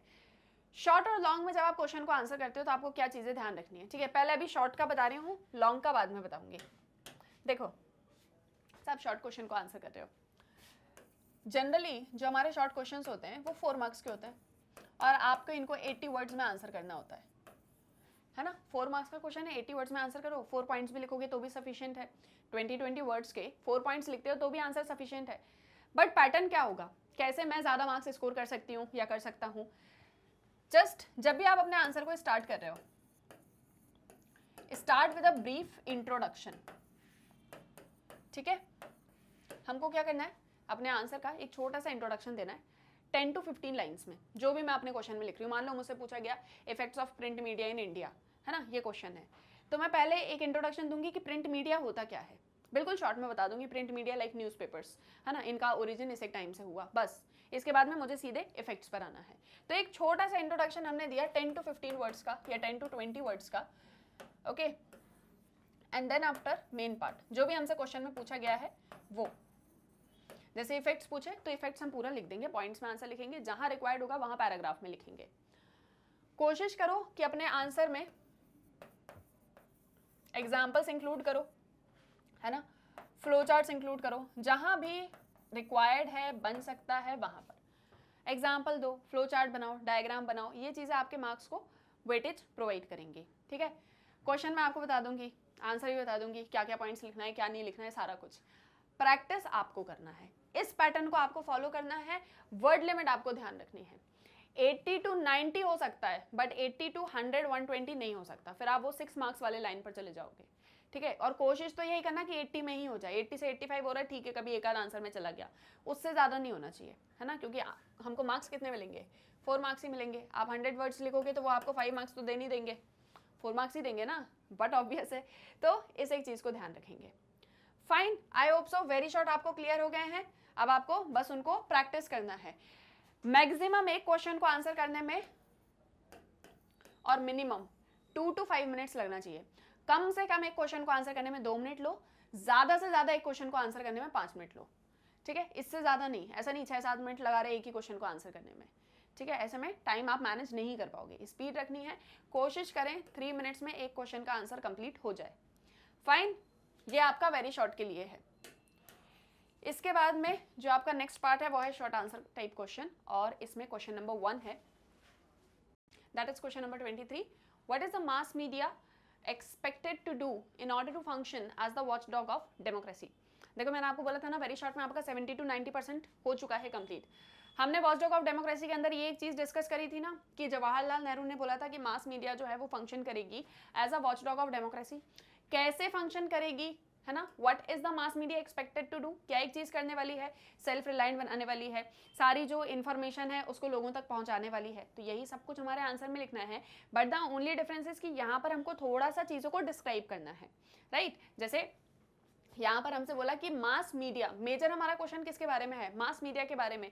थोड़ा सा हमने इंट्रोडक्शन लिख दिया मास मीडिया के बारे में कि मास मीडिया क्या होता है, एक मीन्स ऑफ कम्युनिकेशन या एक मीन्स जिसके थ्रू हम इंफॉर्मेशन लोगों तक पहुंचा रहे होते हैं। फिर आप लिखेंगे कि जवाहरलाल नेहरू ने जो है, जो कि फर्स्ट प्राइम मिनिस्टर थे इंडिया के, उन्होंने बोला था कि मीडिया का ये रोल है कि वो as a watchdog of democracy काम करे। फिर आप इसके बाद में लिखना स्टार्ट करेंगे कि कैसे काम करेंगी। So will write that the mass media has affected each and every aspect of our public and personal life. It has to become an essential part of our day-to-day life and play very important role in making our views and supplying us valuable information. है ना। देखो बोल रहे हैं कि मास media हमारी हर एक life के एस्पेक्ट को अफेक्ट करती है, चाहे वो पब्लिक हो या चाहे पर्सनल लाइफ हो। हमारी डे टू डे लाइफ में एक एसेंशियल पार्ट प्ले करती है और एक बहुत ही इंपॉर्टेंट रोल प्ले करती है हमको हमारे व्यूज़ को शेप प्रोवाइड करने में या हमको वैल्यूएबल इंफॉर्मेशन प्रोवाइड करने में, है ना। जो भी इंपॉर्टेंट इंफॉर्मेशन है वो हम तक पहुंचे। It acts as an effective link between the state and the market and also has a close relationship with readers and audience. Market और स्टेट के बीच में इसका एक लिंकअप है, साथ ही साथ में रीडर्स और जो ऑडियंस है उनके बीच में भी एक क्लोज रिलेशनशिप एस्टैब्लिश करती है। नेहरू का ये स्टेटमेंट हम यहाँ पर लिख देंगे अकॉर्डिंग टू जवाहरलाल नेहरू, है ना। उन्होंने क्या कहा, watchdog of democracy self reliance बनाएगी और जो भी नेशनल डेवलपमेंट से रिलेटेड सारी इन्फॉर्मेशन है वो मासेस तक पहुँचाएगी। अब इसका एक एग्जाम्पल ले दो। Example of mass media as part of our everyday life our people start the day by reading newspaper, है ना। न्यूज़पेपर में क्या होता है, इंफॉर्मेशन या news related to national, international, regional, local, cultural, economic, political, ठीक है, सोशल। तो हर एक तरह की इंफॉर्मेशन आपको कहाँ पर देखने को मिल रही है, न्यूज़पेपर के अंदर। तो न्यूज़पेपर हमको हमारी डे टू डे लाइफ और इवन ओवरऑल हर एक चीज़ से रिलेटेड इन्फॉर्मेशन प्रोवाइड करती है। आप रेडियो सुनते हो, है ना, टेलीविजन देखते हो, तो ये सारा कुछ आपको इन्फॉर्मेशन प्रोवाइड करने का ही काम कर रहे हैं।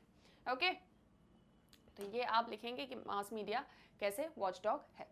इंट्रोडक्शन मैंने बता दिया क्या क्या आपको लिखना है, स्टार्ट कैसे करोगे, फिर कैसे हमारी लाइफ का एसेंशियल पार्ट है, क्या एक्सपेक्टेड है इन्फॉर्मेशन पहुंचाए, है ना, इन्फॉर्मेशन जो रेलिवेंट है, वैल्यूएबल है, ये सारा कुछ, और एग्जाम्पल वगैरह देखिए आपका आंसर हो जाएगा कंप्लीट।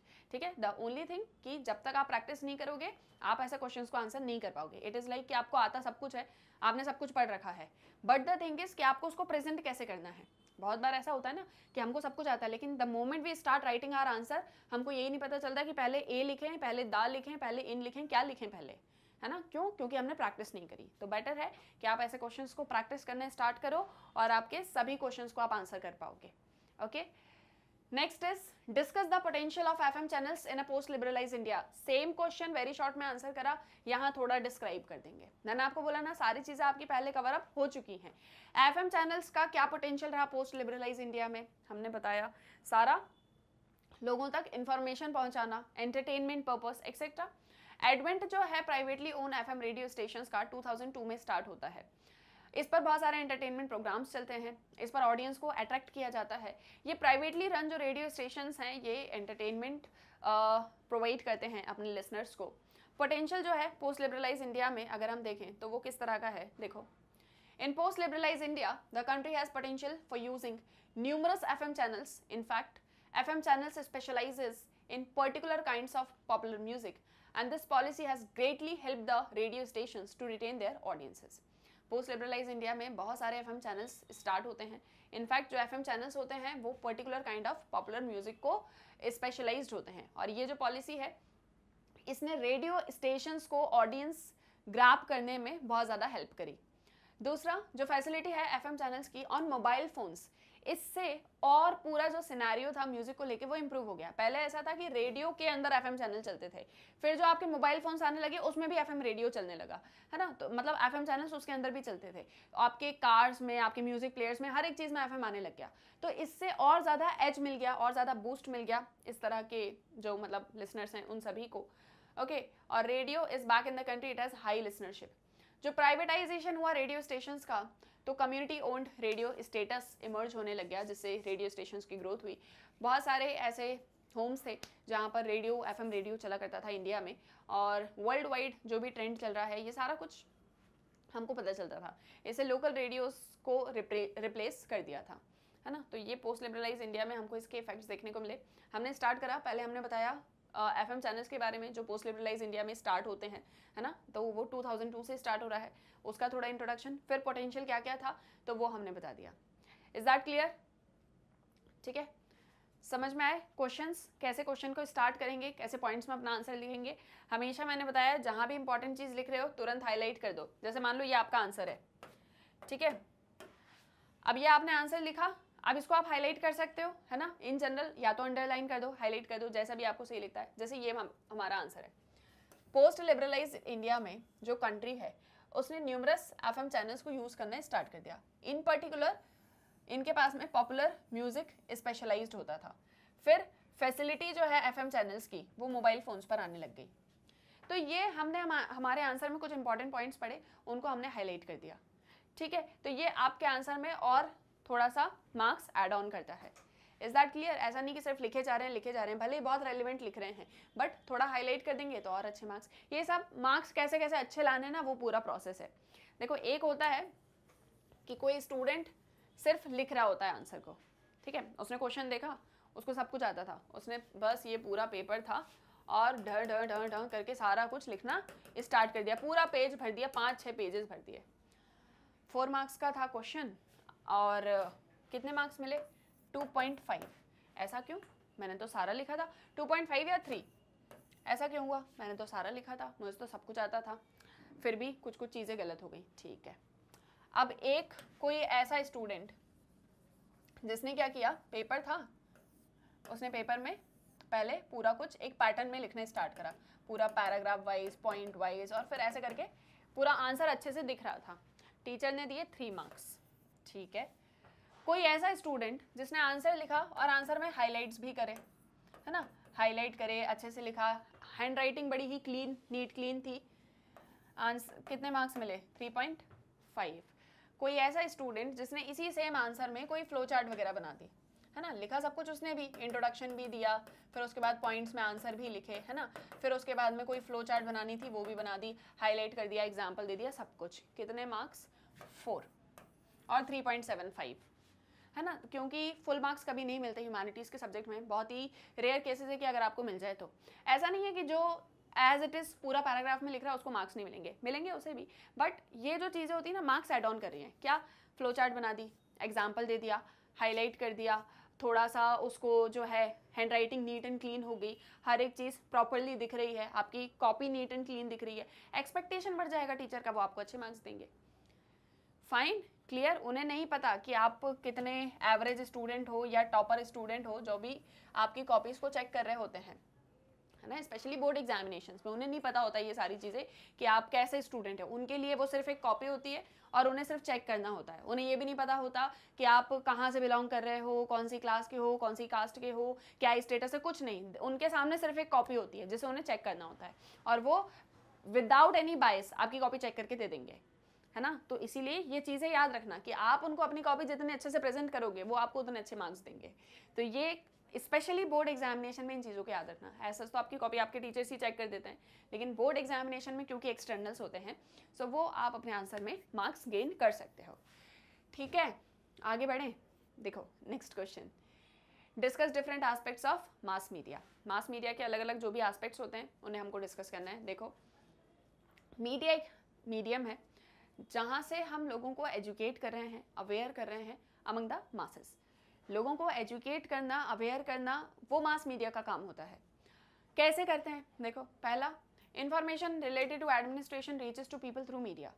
एडमिनिस्ट्रेशन, आपका पूरा सिस्टम, आपका गवर्नमेंट, ब्यूरोक्रेसी, सब कैसे काम करते हैं, क्या काम चल रहा है, कौन सी पॉलिसी आ रही है। जैसे आपने अक्सर सुना होगा गवर्नमेंट की कोई पॉलिसी आई हेल्थ से रिलेटेड, लोगों तक उसके बेनिफिट नहीं पहुंचे, या फिर लोगों तक उसके सारे बेनिफिट्स पहुंचे, सबको बहुत ज़्यादा बेनिफिट हुआ। दैट इज समथिंग कि एडमिनिस्ट्रेशन कैसे काम कर रहा है, हर एक चीज़ की इन्फॉर्मेशन आप तक पहुंचेगी। राइट टू इन्फॉर्मेशन आपने पढ़ा ही है। Media provides all functions related to parliament and legislative assemblies. आपकी पार्लियामेंट, स्टेट लेजिस्लेटिव असेंबलीज कैसे फंक्शन कर रही हैं, कौन सा नया बिल पास कर रही हैं, क्या डिबेट चल रहा है, सब कुछ इन्फॉर्मेशन आपको मिलेगी। Media also teaches about their rights and duties.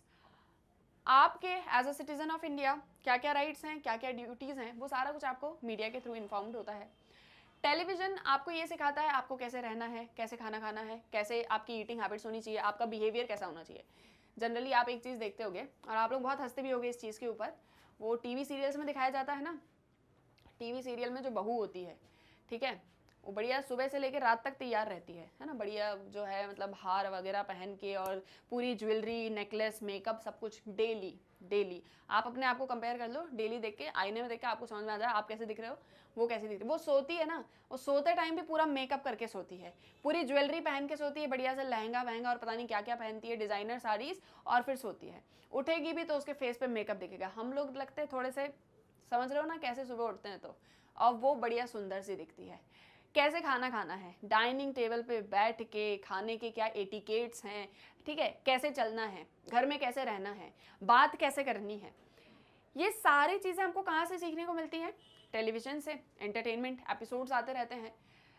Movies देखो, मूवीज़ में आपको लाइफ स्टाइल दिखाएंगे। हीरोइन ने कोई नई तरह की ड्रेस पहनी है, मार्केट में वही छाई हुई है, सारी लड़कियां जाके जो है सिर्फ और सिर्फ वही खरीद के लाएंगी। हीरो ने कोई न्यू तरह के शूज़ पहने हुए हैं, पसंद आ गए सबको, सब मार्केट में जाके वही खरीदेंगे, वही पहनेंगे।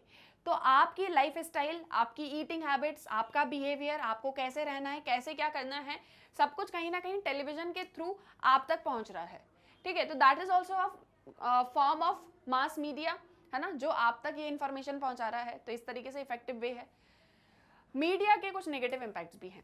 3 हमने पॉजिटिव डिस्कस कर लिए, कुछ नेगेटिव भी हैं।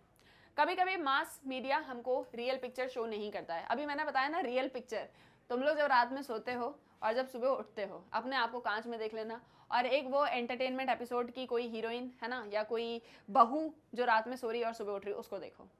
रियलिटी से बड़े परे हैं, ठीक है। तो बेसिकली ये एक चीज़ है कि ये जो मास कम्युनिकेशंस वगैरह होते हैं, ये हमको रियल पिक्चर नहीं दिखाते हैं किसी इवेंट की, या उसके एडवर्स इम्पैक्ट्स जो हैं वो हमको नहीं दिखाए जाते हैं, या उसको क्रिएट किया जाता है।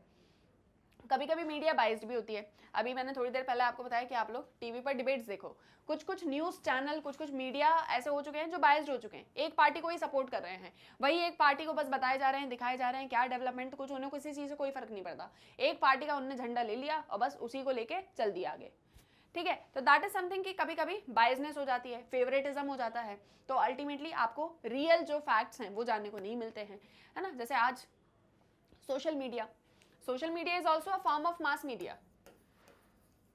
आप में से 90% स्टूडेंट्स के इंस्टाग्राम अकाउंट्स होंगे, फेसबुक अकाउंट्स होंगे, व्हाट्सएप आपका अपना पर्सनल होगा, पर्सनल मोबाइल फोन्स होंगे, ये सारा कुछ।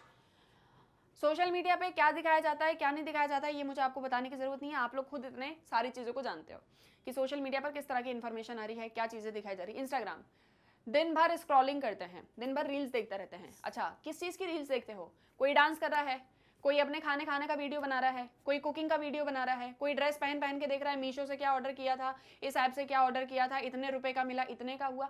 क्या मिल रहा है इससे को जान के? क्या क्या इससे कौन सा ऐसा ज्ञान अर्जन आप लोग कर रहे हैं? कुछ भी नहीं, बट सब देखते हैं, सब अपना घंटों वेस्ट करते हैं रील्स देख देख के। कोई डांस कर रहा है, कोई खाना खा रहा है, कोई उचक रहा है, कोई स्टंट कर रहा है, और हम लोग अपना पूरा टाइम वेस्ट कर देते हैं। ये नेगेटिव इम्पैक्ट है मीडिया का, है ना, कि आप यूथ हो, है ना, फ्यूचर हो इंडिया के, आप तक क्या इन्फॉर्मेशन पहुंचनी चाहिए। आप में से कुछ 2-4% ही होंगे जो कुछ वैल्यूएबल इन्फॉर्मेशन इनसे देखते होंगे, या किसी ऐसे पेजेस को आपने फॉलो करके रखा होगा जहां से आपको अच्छी इन्फॉर्मेशन मिलती होगी, है ना। कुछ लोग बड़े रेडिकलिस्ट पेजेस को फॉलो करते हैं। रेडिकलिस्ट पेजेस, ये वाली पार्टी ने ऐसा कर दिया, यहाँ पर ऐसा हो रहा है, वहाँ पर वैसा, और वो हमारे व्यूज़ को शेप कर रहा है, ठीक है। हमारे व्यूज़ शेप हो रहे हैं, जो हम यहाँ देखते हैं हमको लगता है यही सच है, और हमारे व्यूज़ वहाँ से शेप होना स्टार्ट हो जाते हैं। किसी फ्रेंड ने कोई न्यू ड्रेस पहन के जो है फोटो डाला था, या कहीं किसी मॉल में जाके फोटो डाला था। अब हम भी जिस दिन मॉल में जाएंगे, मॉल कम घूमेंगे लेकिन फोटो ज़्यादा क्लिक करेंगे और फिर उसको इंस्टाग्राम पर अपडेट करेंगे। वो एक चीज़, मतलब ये पूरा एक नेगेटिव साइड है, एक पूरा डार्क साइड है सोशल मीडिया का, जो हमारे यूथ को क्या कर रहा है, करप्ट कर रहा है। ऑब्वियसली इसके पॉजिटिव साइड्स भी हैं, बट ये जो डार्क साइड है ना, ये जो डार्क साइड है, ये यूथ को क्या कर रहा है, करप्ट कर रहा है, and that is not good about mass media. Clear, समझ में आया? तुम लोग बोलोगे मैम हमेशा लेती देती इंस्टाग्राम और व्हाट्सएप के पीछे पड़ी रहती हैं। तुम लोग को मैं चाहती हूँ तुम लोग इन चीज़ों में करप्ट ना हो। करप्ट होने का एक टाइम आएगा तब हो जाना, अभी पढ़ने का टाइम है, पढ़ो, नॉलेज गेन करो, कुछ अच्छा करो लाइफ में, है ना। ये मत करो कौन ने क्या खाया क्या पहना, यही सारा कुछ सोशल मीडिया पर देख रहे हैं। जो नहीं देख रहे हैं वो बहुत अच्छी बात है, जो नहीं देख रहे हैं उन्हें मैं कभी ताने नहीं मारती हूँ, जो देख रहे हैं उनके लिए ये सारे ताने होते हैं, ठीक है। थोड़ा बहुत तो चेंज हो ही जाओगे। तो ठीक है, क्लियर, मास मीडिया के क्या क्या इफेक्ट्स हैं, पॉजिटिव नेगेटिव दोनों बता दिए। आ जाओ next question, question number 26। Discuss the status of mass media before and after the advent of globalisation. Globalisation कब आया इंडिया में? 1991 में, ठीक है। इंडिया की स्पेसिफिकली बात ना भी करें तो भी ग्लोबलाइजेशन पूरे वर्ल्ड में बहुत पहले आ चुका था। मास मीडिया का स्टेटस क्या था बिफोर ग्लोबलाइजेशन, आफ्टर ग्लोबलाइजेशन, ठीक है। यहाँ मैं 1991 नहीं लिखती क्योंकि हम स्पेसिफिकली इंडिया की बात नहीं कर रहे हैं, बट ग्लोबलाइजेशन के पहले और ग्लोबलाइजेशन के बाद क्या स्टेटस था मास मीडिया का, ठीक है। जनरली एक चीज़ तो सभी को पता है, पहले मास मीडिया उतना ज़्यादा पॉपुलर नहीं था। आफ्टर ग्लोबलाइजेशन इसको बहुत ज़्यादा पॉपुलैरिटी मिली। कैसे? देखो, बिफोर ग्लोबलाइजेशन पहले देखते हैं, mass media before the advent of globalisation. Answer start कैसे करोगे? थोड़ा सा इंट्रोडक्शन में बताओगे ग्लोबलाइजेशन के बारे में कि ग्लोबलाइजेशन क्या होता है, फिर स्टार्ट किया mass media before the advent of globalisation. देखो, the media has always had international dimensions such as gathering of new stories and the distribution of primarily western films overseas। Media हमेशा एक international dimension रखती थी। जो भी कुछ नई story है या कोई भी ऐसी नई वेस्टर्न फिल्म है तो उसको पूरे में स्प्रेड करना, उसको पहुंचाना। जैसे टेलीविजन है, टीवी इंडिया में ग्लोबलाइजेशन के पहले आई थी। टीवी पर हॉलीवुड की मूवी भी आती थी और बॉलीवुड की भी आती थी। How is that possible? Because of mass media. Mass media इस एक चीज़ को इंश्योर करता था 1970s तक। लेकिन जो ज़्यादातर मीडिया कंपनीज थी वो एक स्पेसिफिक डोमेस्टिक मार्केट के अंदर ही वर्क कर रही थी, गवर्नमेंट के रेगुलेशंस के अकॉर्डिंग। जैसे मान लो इंडिया है, इंडिया में टेलीविजन काम कर रहा है ना, तो वहाँ पर 1970s तक सिर्फ इंडिया से ही रिलेटेड सारा कुछ आपको देखने को मिलेगा, ठीक है। उस टाइम पर आपको नहीं मिली हॉलीवुड की मूवी देखने को, 1970s के बाद आपको देखने को मिली। तो पहले हम क्या कर रहे थे, एक डोमेस्टिक मार्केट के अंदर ही ऑपरेट करते थे और गवर्नमेंट के जो भी रूल्स रेगुलेशंस हैं उसको फॉलो करते थे। लेकिन फिर बाद में सैटेलाइट, इन सारी चीज़ों की वजह से मीडिया इंडस्ट्री को डिफरेंशिएट किया गया डिस्टिंक्ट सेक्टर्स में, जैसे cinema, print media, radio, television, broadcasting, जो इंडिपेंडेंटली वर्क कर रहा था। ये चीज़ याद रखना कि 1991 इंडिया में ग्लोबलाइजेशन, उसके पहले भी हमारे यहाँ पर जो है आप दूसरी कंट्रीज के सारा चैनल्स और सारा कुछ एक्सेस कर सकते थे। How was that possible? Because of satellites, है ना। ये सैटेलाइट के थ्रू पॉसिबल था, लेकिन स्टिल ये उतने मास लेवल पर नहीं था। एक दो ही चैनल्स ऐसा कर पा रहे थे, सब नहीं कर पा रहे थे, ठीक है। जो रिच चैनल्स थे वही ये सारी चीज़ें कर पा रहे थे, बाकी सब नहीं कर पा रहे थे। तो दैट वाज बिफोर ग्लोबलाइजेशन, कि आप एक डोमेस्टिक मार्केट के अंदर ही रह के, मैक्सिमम जो आपके मीडिया है वो एक डोमेस्टिक मार्केट के अंदर रहकर ही वहाँ पर अपने आप को रेगुलेट कर रही है। After globalisation, now what happens? After globalisation past 3 decades में प्रोफाउंड ट्रांसफॉर्मेशंस हमको देखने को मिले। नेशनल मार्केट्स में ग्लोबल मार्केट एंटर कर गया, है ना। नई टेक्नोलॉजीज आ गई जिससे मीडिया फ्यूजन हो गया। आज आप देखते हो ना, वो क्या BTS सुनते हो तुम लोग, इंस्टाग्राम पे फॉलो करते हो गए, है ना। मेरे को ज़्यादा नॉलेज नहीं है, वो सारा कुछ कहाँ का है, कोरियन कल्चर, आप उसको देख पा रहे हो, आप उसको एक्सेस कर पा रहे हो। थाई फूड आपको मिल रहा है ना। चलो फूड तो छोड़ दो अभी, लेकिन मीडिया कम्युनिकेशन में अगर हम बात करें, वहाँ का म्यूजिक आप सुन सकते हो, वहाँ का सिनेमा आप देख सकते हो, वहाँ के एंटरटेनमेंट चैनल्स आप देख सकते हो। वो कोई सा एक आता है फ्रेंड्स करके, है ना, that can also be accessed. तो ये सारा कुछ पॉसिबल हो रहा है बिकॉज ऑफ द ग्लोबलाइजेशन, कि डोमेस्टिक मार्केट के अंदर पूरा ग्लोबल मार्केट एंटर कर चुका है। अब अगर ऐसा क्वेश्चन आएगा, status of mass media before and after globalisation, तो आप लिख पाओगे ना, कोई दिक्कत तो नहीं है, कोई एक आध एग्जाम्पल दे देना इसमें। लेकिन आप ये चीज़ देखो कि दोनों को कितना सेपरेटली अच्छे से यहाँ पर प्रेजेंट किया गया है। ये देखो यहाँ पर एक डिफरेंट कलर से लिखा है mass media before the advent of globalisation, जो इस पूरे आंसर में आपको हाईलाइट होकर दिख रहा है। ठीक है, आपने ये लिखा, नेक्स्ट आपने आफ्टर वाला पॉइंट लिख दिया एंड ये आपको पूरा क्लियर दिख रहा है ना। तो ऐसे ही मैं चाहती हूँ आप जब आंसर लिखो तो पूरा क्लियर हर एक चीज़ दिखनी चाहिए, आपने क्या क्या पॉइंट्स ऐड ऑन करे हैं, हाईलाइट्स करो, अंडरलाइंस करो, clear, fine. Okay, next question, trace the growth of television highlighting the impact of globalisation on television. Television का जो ग्रोथ है वो आपको बताना है और आपको इसमें ग्लोबलाइजेशन का क्या इम्पैक्ट रहा टेलीविजन पर वो भी बताना है। तो बेसिकली आपको पूरा टेलीविजन से रिलेटेड सारी चीज़ें बतानी हैं, जो अभी मैं आपको थोड़ी देर पहले एग्जांपल में बता रही थी। आप बताओगे कि ग्लोबलाइजेशन से इंडियन टेलीविजन अफेक्ट होता है। ग्लोबलाइजेशन जो है वो टेलीविजन का स्पेक्ट्रम बढ़ा देता है। न्यूज़ चैनल पूरे दिन अब चल सकते हैं, 24/7 प्रोग्राम्स उन पर चलता है ना, ज़्यादा डेमोक्रेटिक, लाइवली, इंटीमेट हो चुके हैं। ग्लोबलाइजेशन की वजह से म्यूचुअल इंटरेक्शंस बढ़ने लगे, नए नए programmes all over world available हो गए, है ना। कोई प्रोग्राम है मान लो यूएस में चलता है, वो आप इंडिया में भी देख सकते हो बिकॉज ऑफ ग्लोबलाइजेशन।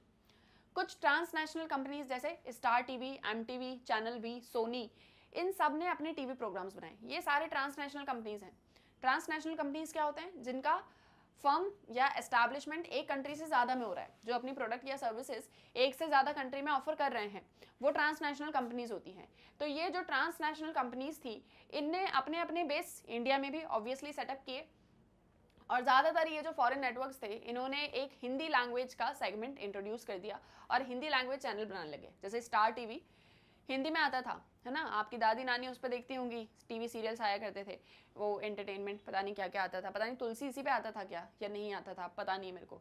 तो वो ऐसे क्या करते थे, हिंदी सेगमेंट लेकर आ गए, है ना, और ऐसे करके चैनल्स वगैरह उन्होंने बनाना स्टार्ट कर दिया। तो ये ग्लोबलाइजेशन की वजह से टेलीविजन में ये इम्पैक्ट हुआ।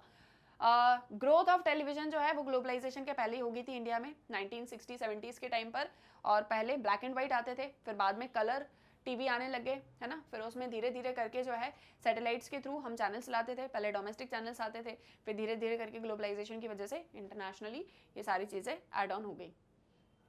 क्लियर है? Fine. Another question, how was mass media during the British period. अब जब ब्रिटिशर्स इंडिया में थे, that means before 1947, before 1947 mass media India में किस तरह से ऑपरेट हो रहा था। ठीक है, देखो, ब्रिटिश रूल में न्यूज़पेपर, मैगजीन्स, फिल्म्स, रेडियो, ये सभी मास मीडिया के अंदर आते थे। ब्रिटिशर्स के टाइम पे हमारे यहाँ newspaper, magazines, films, mass media मतलब रेडियो, ये सारी चीज़ें चलती थी। रेडियो पूरी तरह से स्टेट ने ओन करके रखा था, मतलब ब्रिटिश गवर्नमेंट के हाथों में था रेडियो। रेडियो पर क्या न्यूज़ आएगी, क्या पब्लिश होगा, क्या नहीं होगा, ये स्टेट डिफाइन करता था। न्यूज़पेपर और मैगजीन्स जो थे वो इंग्लिश या वर्निकुलर लैंग्वेजेस में आते थे, है ना, और नॉट वेरी वाइडली सर्कुलेटेड, बहुत ज़्यादा सर्कुलेट नहीं होते थे। न्यूज़पेपर हर एक पर्सन तक नहीं पहुंचता था, क्योंकि लिटरेसी का जो रेट था वो कम था। कुछ ही लोग पढ़े लिखे थे तो वही न्यूज़पेपर को पढ़ पाते थे, तो इसीलिए न्यूज़पेपर लोगों तक कम पहुंचता था, ज़्यादातर रेडियोज होते थे। News or information was read and spread from commercial and administrative hubs like markets and trading centers, as well as courts and towns. The print media carried a range of opinion which expressed their ideas of free nation. आपने अभी Kesari newspaper के बारे में पढ़ा है ना, और भी ढेर सारे न्यूज़पेपर्स की बात हमने यहाँ पर करी। तो प्रिंट मीडिया था उस टाइम पे, न्यूज़पेपर्स पब्लिश होते थे, लेकिन ज़्यादा लोगों तक नहीं पहुँच पाते थे क्योंकि सब पढ़े लिखे नहीं थे। धीरे धीरे ऐसा होने लगा कि ये न्यूज़पेपर जो पढ़े लिखे लोग हैं वो पढ़ा करते थे और फिर उस इन्फॉर्मेशन को ऐसे लोगों तक प्रोवाइड करते थे जो पढ़ लिख नहीं सकते हैं।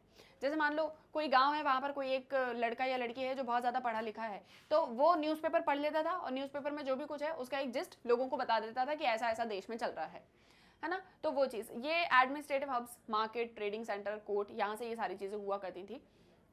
और ये जो न्यूज़पेपर्स हैं इनके थ्रू लोग अपने अपने ओपिनियंस दिया करते थे।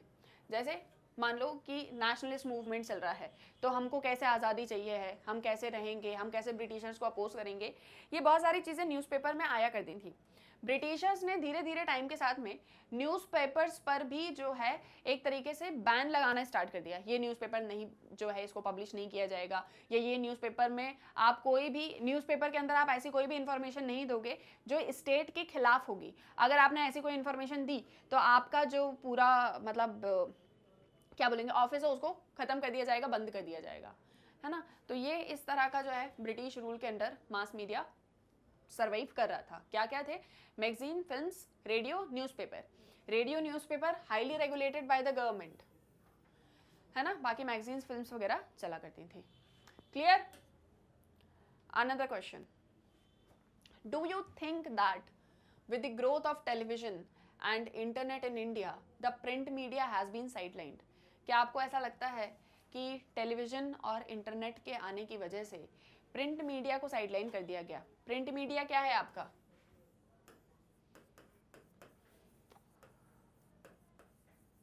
न्यूज़पेपर, है ना। तो क्या लग रहा है, टेलीविज़न आ गया, इंटरनेट आ गया, आज मोबाइल फ़ोन आ गया, तो क्या न्यूज़पेपर को साइडलाइन कर दिया? अभी ये क्वेश्चन को वेरी शॉर्ट में डिस्कस किया था। क्या था आंसर? नो, ऐसा बिल्कुल भी नहीं हुआ है। न्यूज़पेपर ने अलग अलग अपनी टेक्नोलॉजीज़ को यूज़ किया या अलग अलग टेक्निक्स को यूज़ किया और प्रिंट मीडिया बंद नहीं हुआ। आज भी हमारे घर में न्यूज़पेपर्स आते हैं। वो एक अलग बात है कि घर में अगर 7 लोग हैं तो कोई एक ही न्यूज़पेपर को पढ़ता है, बाकी सब नहीं पढ़ते हैं, but still newspaper is an existence. तो ये जनरली माना जाता था कि अगर टेलीविज़न और इंटरनेट आ गया तो प्रिंट मीडिया साइडलाइन हो जाएगा, बट ये सही नहीं है। टेक्नोलॉजिकल एडवांसमेंट की वजह से प्रोडक्शन और सर्कुलेशन जो है न्यूज़पेपर का वो इवन बड़ा है, ठीक है। जो ग्लॉसी और ग्लिटरिंग मैगजीन्स होती हैं उनकी मार्केट में एंट्री हो जाती है। पहले न्यूज़पेपर वाज जस्ट लाइक एक पेपर होता था रफ टाइप का, उसके ऊपर पूरा न्यूज़ को जो है प्रिंट करते थे और वही सर्कुलेट होता था। लेकिन फिर धीरे धीरे टेक्नोलॉजी आई, ग्लॉसी पेपर्स आने लग गए। इन सब से जो है मैगजीन्स का मार्केट बहुत ज़्यादा बढ़ गया। आप देखते हो ना मैगजीन्स कैसे आती हैं, ग्लॉसी पेपर होता है, बड़ा इंटरेस्टिंग, बड़ी अट्रैक्टिव सी। और साथ ही साथ में जो इंक्रीजिंग नंबर था लिटरेट पीपल का वो बढ़ता चला गया। जब लिटरेसी बढ़ती चली गई तो प्रिंट मीडिया को एक पॉजिटिव इस चीज़ का फ़ायदा हुआ, है ना, एडवांटेज हुआ। इंडियन लैंग्वेज में न्यूज़पेपर्स आने स्टार्ट हो गए। प्रिंटिंग टेक्नोलॉजीज़ की वजह से अब हम इंडियन लैंग्वेज में भी उसको प्रिंट कर सकते थे। और दूसरी तरफ टेलीविज़न और इंटरनेट तो सर्वाइव कर ही रहा था। आप इसमें लिखोगे ना ऑटोमेशन ऑफ न्यूज़पेपर, अब जो है ई न्यूज़पेपर्स भी आने लग गए हैं। इलेक्ट्रॉनिकली आपके मोबाइल फ़ोन में आपको न्यूज़पेपर मिल जाएगा। तो वो सारे पॉइंट्स आप इसमें ऐड ऑन करोगे। मैंने सिर्फ आपको एक जिस्ट दिया है कि ये आप अपने आंसर में लिखोगे। लास्ट में आप ये भी लिखोगे कि इस तरीके से टेलीविज़न और इंटरनेट ने इंडिया में प्रिंट मीडिया के मार्केट को साइडलाइन नहीं किया है। प्रिंट मीडिया आज भी सर्वाइव करता है, ठीक है। That will be your answer. Another question, समझ में आ रहा है सारा कुछ? ठीक है, फटाफट बता रही हूँ क्वेश्चंस भी और आंसर्स भी, क्योंकि सब पढ़ा हुआ है तो सिर्फ पॉइंट्स सुनो और उसको अपने आंसर में नोट डाउन करो।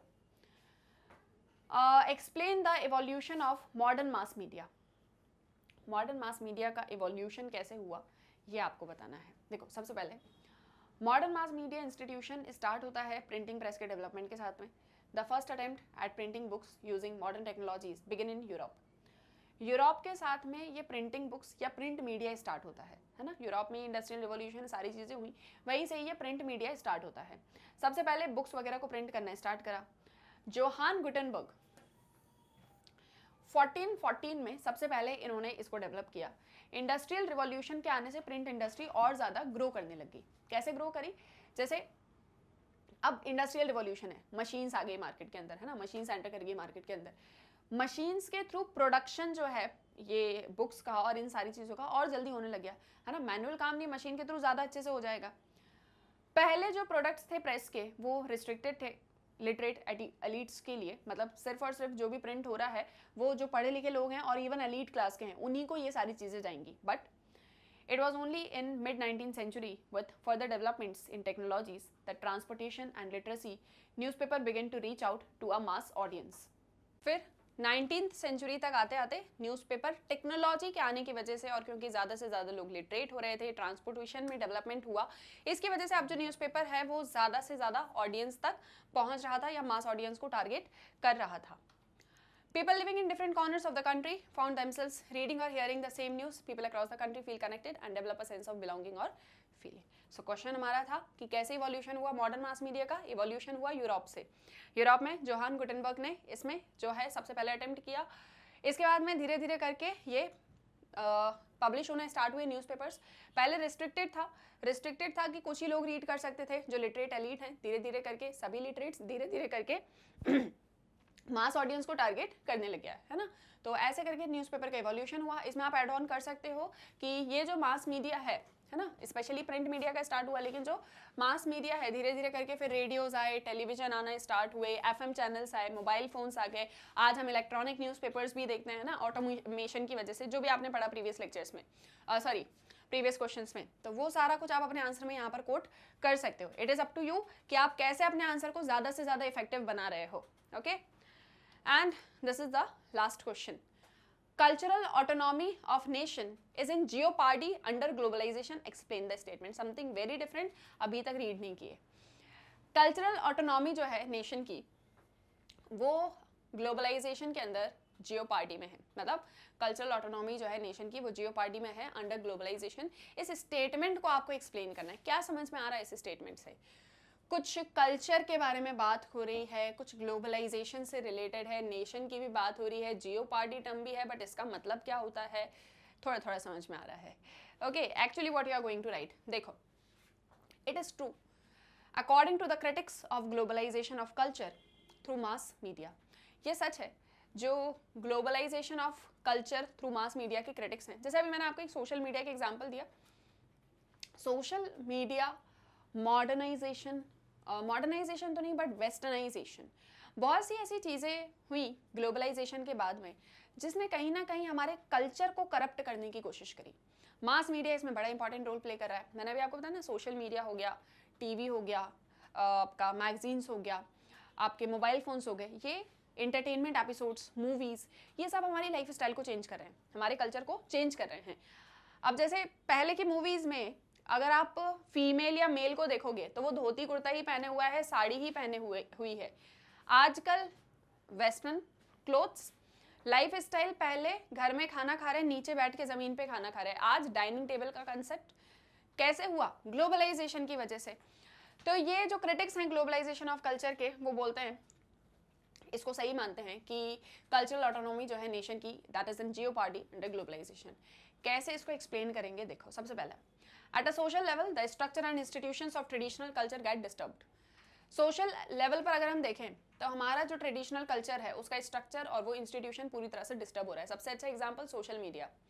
आज आप सोशल मीडिया पे देखो, वेस्टर्न कल्चर को हर कोई अडॉप्ट करना चाहता है, इंडियन कल्चर को कहीं ना कहीं थोड़ा सा जो है मतलब उसको बहुत ही ऐसे लिया जाता है कि इंडियन कल्चर की तो बिल्कुल भी अच्छा नहीं है ना। समवन जैसे मान लो कोई लेडी है, वो विलेज से है ना, अब वहाँ गांव वगैरह में अपना पूरा सारा कुछ उसको कैरी आउट कर रही है, अपनी डे टू डे लाइफ को दिखा रही है सोशल मीडिया पे, तो आपको पसंद नहीं आएगा।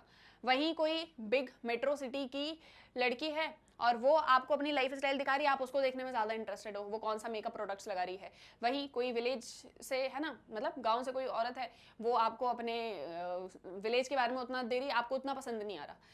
कहीं ना कहीं ये एक बहुत छोटा सा एग्जांपल आपको समझाने के लिए मैंने बताया, लेकिन हम अपने कल्चर को बहुत ही ज़्यादा ना ऐसे क्या बोलते हैं, वो एक टर्म यूज़ होता है कि उतना ज़्यादा इंपॉर्टेंस नहीं दे रहे हैं उसको, जस्ट कि हाँ बस है, हमारा कल्चर है, लेकिन हम उसको प्रमोट नहीं करते, हम उसको उतना ज़्यादा पसंद नहीं करते, या हम उसको जानते ही नहीं है। सबसे बड़ी कमी तो यही है कि हम हमारे कल्चर को जानते ही नहीं है। जब तक हम हमारे कल्चर को जानेंगे ही नहीं तो हम कैसे उसको आगे बढ़ाएंगे, या हम कैसे उसको प्रमोट करेंगे, या हम कैसे उसको इंपॉर्टेंस देंगे। तो ये एक बहुत बड़ी प्रॉब्लम है, और इसको हम और इसलिए नहीं जानते क्योंकि ग्लोबलाइजेशन के आने की वजह से डिफरेंट कल्चर्स इंडिया में आ गए और हम उन्हें जानने में ज़्यादा इंटरेस्टेड हो गए, right. The media texts produced in the Western countries have gone to dominate media channels all over the world. कुछ ऐसे मीडिया टेक्स्ट हैं जो वेस्टर्न कंट्रीज में प्रोड्यूस किए जाते हैं, वो पूरे वर्ल्ड को कहीं ना कहीं डोमिनेट कर रहे हैं।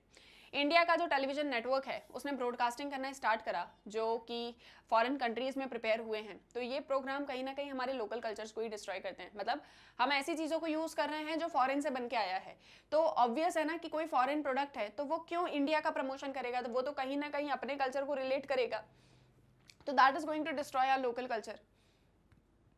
In the name of cosmopolitan culture, a shallow consumerist package is being distributed in the third world countries.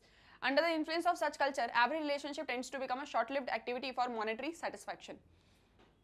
एक ये जो कॉस्मोपॉलिटन कल्चर की हम बात करते हैं, है ना, पूरा सब जगह आपको जो देखने को मिल रहा है, बिग मेट्रो सिटीज का एक तरीके का ये जो कल्चर है, इसने कहीं ना कहीं थर्ड वर्ल्ड कंट्रीज में ऐसा बना दिया है कि आजकल लोग रिलेशनशिप्स को पैसे के बेसिस पर ही जो है क्या करते हैं, टैली करते हैं, है ना कहीं एक मनी को जो है मॉनेटरी सेटिस्फैक्शन रिलेशनशिप्स के अंदर हमने उसको इंश्योर कर दिया है, जो कि ऑब्वियसली इंडियन कल्चर का पार्ट नहीं है। तो ऐसे ही बहुत सारे पॉइंट्स हैं जो आप अपने आंसर में लिख सकते हैं कि कैसे ये ग्लोबलाइजेशन हमारे कल्चर को डिस्ट्रॉय कर रहा है, ऐसे, ठीक है, इसमें आप इसको समझ सकते हैं और फिर रिलेटेड सारे पॉइंट्स आप इसके अंदर लिखेंगे, है ना। और बाकी जो मैंने आपको चैप्टर में पढ़ाए हैं, चैप्टर मैंने आपको इससे रिलेटेड बहुत सारे एग्जांपल्स दिए हैं, तो वो भी आप अपने आंसर में इंक्लूड कर सकते हो। द थिंग इज कि आपको क्वेश्चन अच्छे से समझ में आना चाहिए। क्वेश्चन अगर आपको अच्छे से समझ में आ गया, क्वेश्चन आपको क्लियर है, फिर आप कहीं से कोई भी आंसर लिख दोगे, है ना। कंसेप्ट्स आपके क्लियर हैं, क्वेश्चन समझ में आ रहा है, आंसर लिखना स्टार्ट करो, प्रैक्टिस करो, आंसर राइटिंग प्रैक्टिस करोगे, सारे क्वेश्चंस के आंसर इजीली मिल जाएंगे, कोई दिक्कत ही नहीं आएगी। फाइन, सारा कुछ समझ में आ गया, ठीक है। किसी तरह का आपको डाउट आता है तो वो आप मुझे कमेंट सेक्शन में बता सकते हो। हम नेक्स्ट लेक्चर में इसी चैप्टर के most important questions part 2 discuss करेंगे, जिसमें कुछ लॉन्ग क्वेश्चन आंसर्स को हम डील करेंगे। एज सच कंसेप्ट्स आपके क्लियर हो गए हैं, यहाँ से आपको एक जनरल आइडिया मिल चुका है, थोड़ा सा लॉन्ग क्वेश्चन आंसर का पैटर्न और समझेंगे, है ना। और इन क्वेश्चंस को आप प्रैक्टिस जरूर करेंगे, जितना ज्यादा आप प्रैक्टिस करोगे उतने अच्छे मार्क्स आपके आएंगे। फाइन, किसी तरह का कोई भी डाउट है आप मुझसे पूछ सकते हैं कमेंट सेक्शन में। इसी के साथ में अब हम मिलेंगे नेक्स्ट वीडियो लेक्चर में, तब तक के लिए जाते जाते एक छोटी सी इन्फॉर्मेशन कि आप मैग्नेट ब्रेन्स की वेबसाइट को कैसे एक्सेस कर सकते हो। So as you all know, daily lectures आपको मैग्नेट ब्रेन्स के यूट्यूब चैनल पर मिलते हैं, साथ ही साथ जो मैग्नेट ब्रेन्स की ऐप है वो भी प्ले स्टोर पर अवेलेबल है। इसी के साथ में जो मैग्नेट ब्रेन्स की वेबसाइट है दैट इज www.magnetbrains.com, जो बहुत ही इजीली गूगल पर एक्सेसिबल है। इसे आप जैसे ही गूगल पर एंटर करेंगे आपके सामने magnet brains education platform open हो जाएगा। यहाँ पर आपको सभी क्लासेस के कोर्सेज के वीडियो लेक्चर्स देखने को मिलेंगे, वो भी बिल्कुल फ्री ऑफ कॉस्ट। तो जो भी class, course, subject, chapter, lecture आपको पढ़ना है, just click on it, click on watch now और वीडियो हो जाएगा आपके सामने ओपन। सो यहाँ से आप हर एक चीज़ को एक्सेस कर सकते हो with quality and best teachers. अपने फ्रेंड्स और रिलेटिव्स को भी मैग्नेट ब्रेन्स के बारे में बताओ, ताकि वो भी इस 100% फ्री एंड क्वालिटी एजुकेशन को एक्सेस कर सकें। साथ ही साथ आप मैग्नेट ब्रेन्स को इंस्टाग्राम, फेसबुक, ट्विटर, टेलीग्राम सभी पर फॉलो कर सकते हो। मैग्नेट ब्रेन्स की बुक्स, ई बुक्स, नोट्स और मेरे सभी लेक्चर्स का लिंक आपको इस वीडियो के डिस्क्रिप्शन में मिल जाएगा। तो देरी किस बात की है, जल्दी से करो, वीडियो को लाइक, शेयर एंड सब्सक्राइब। हम मिलेंगे हमारी नेक्स्ट वीडियो लेक्चर में। For more updates stay tuned with magnet brains. Thank you very much.